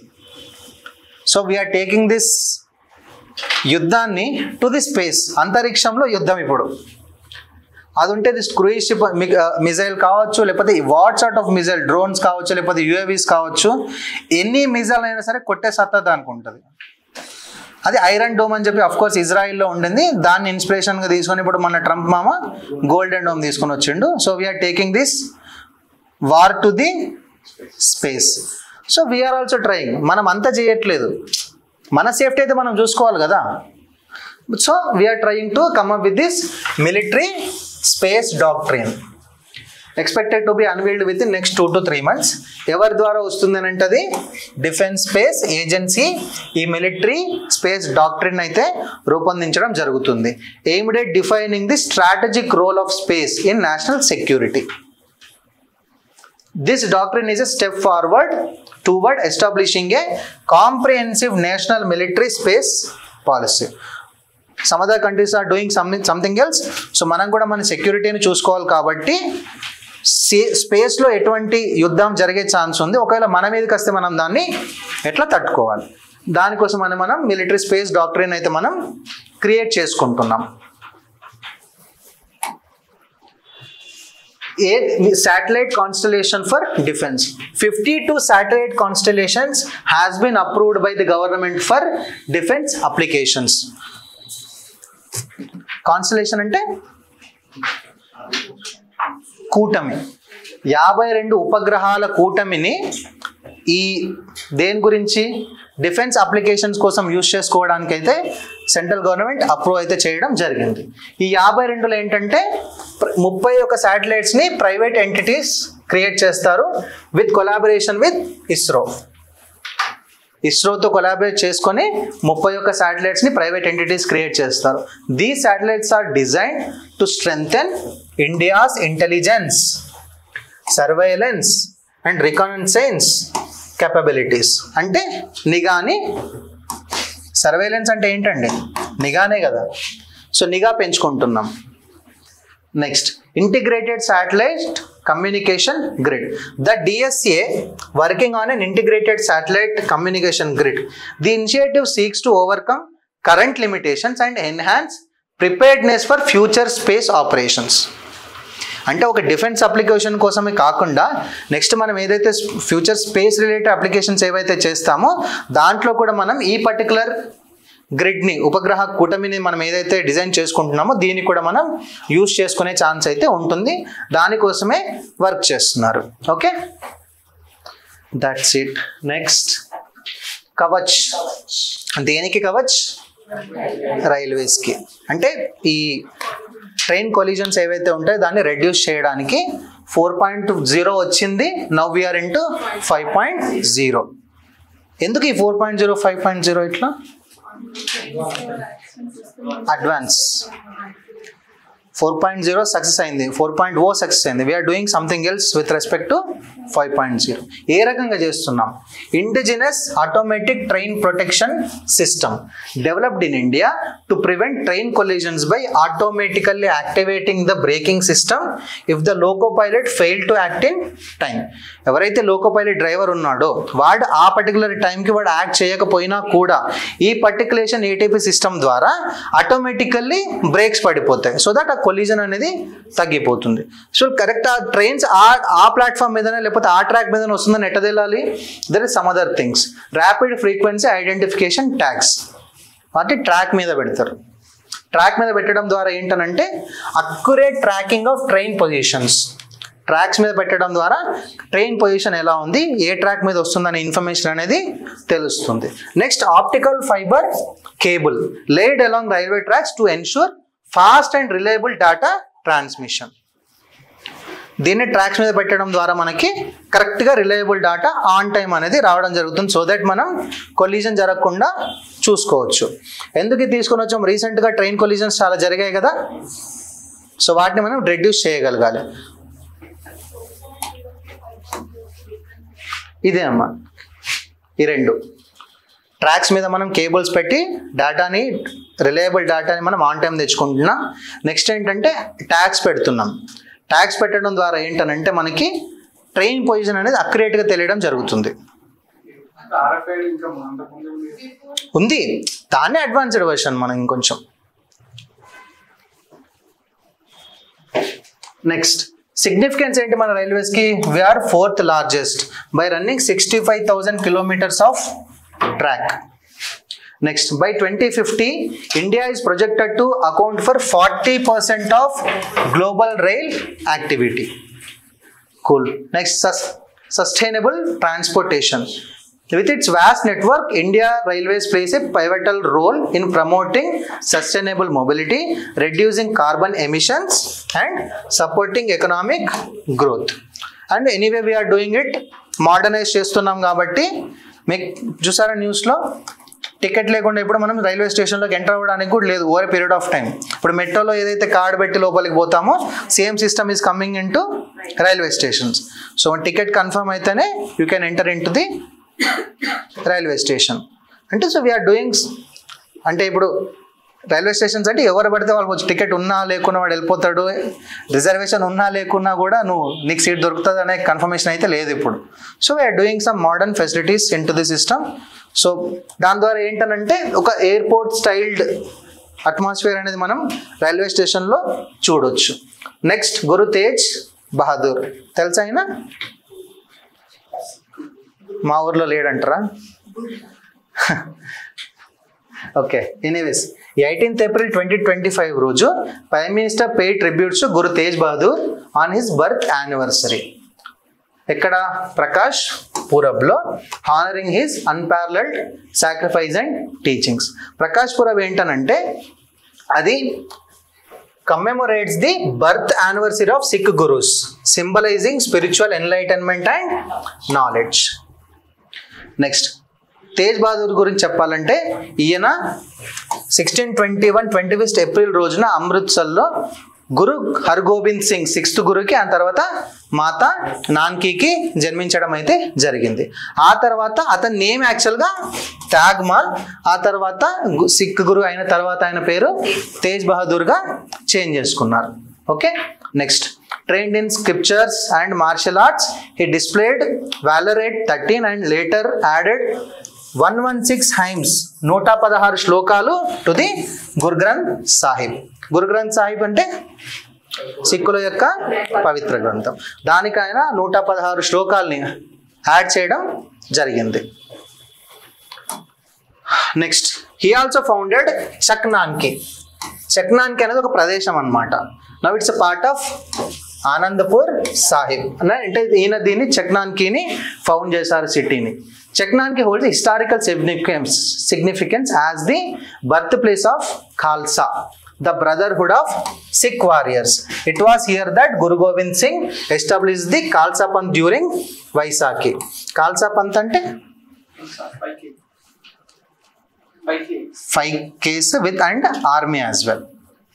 ఓకే, దాన్ని అక్కడ అంటే ఈ పర్టికులర్ ప్లేస్లో ఎందుకు మనం చెక్నాన్కి గురించి మాట్లాడుకుంటున్నామంటే ఆ పర్టికులర్ ప్లేస్లో ఆయన దాన్ని స్టార్ట్ చేయడం అనేది జరిగిందనమాట. నెక్స్ట్, ఈయనని 1675లో మొఘల్ ఎంపరర్ అయినటువంటి ఔరంగజేబ్ ఏం చేశారు? హ్యాంగ్ చేశారు. ఎందుకంటే రిలీజియస్ కన్వర్షన్స్ని జరగనివ్వట్లేదు కాబట్టి. ఓకేనా? And earning him the title Hind di Chadar, అంటే protector of Hind. He sacrifice epitomizes the defence of religious freedom and justice.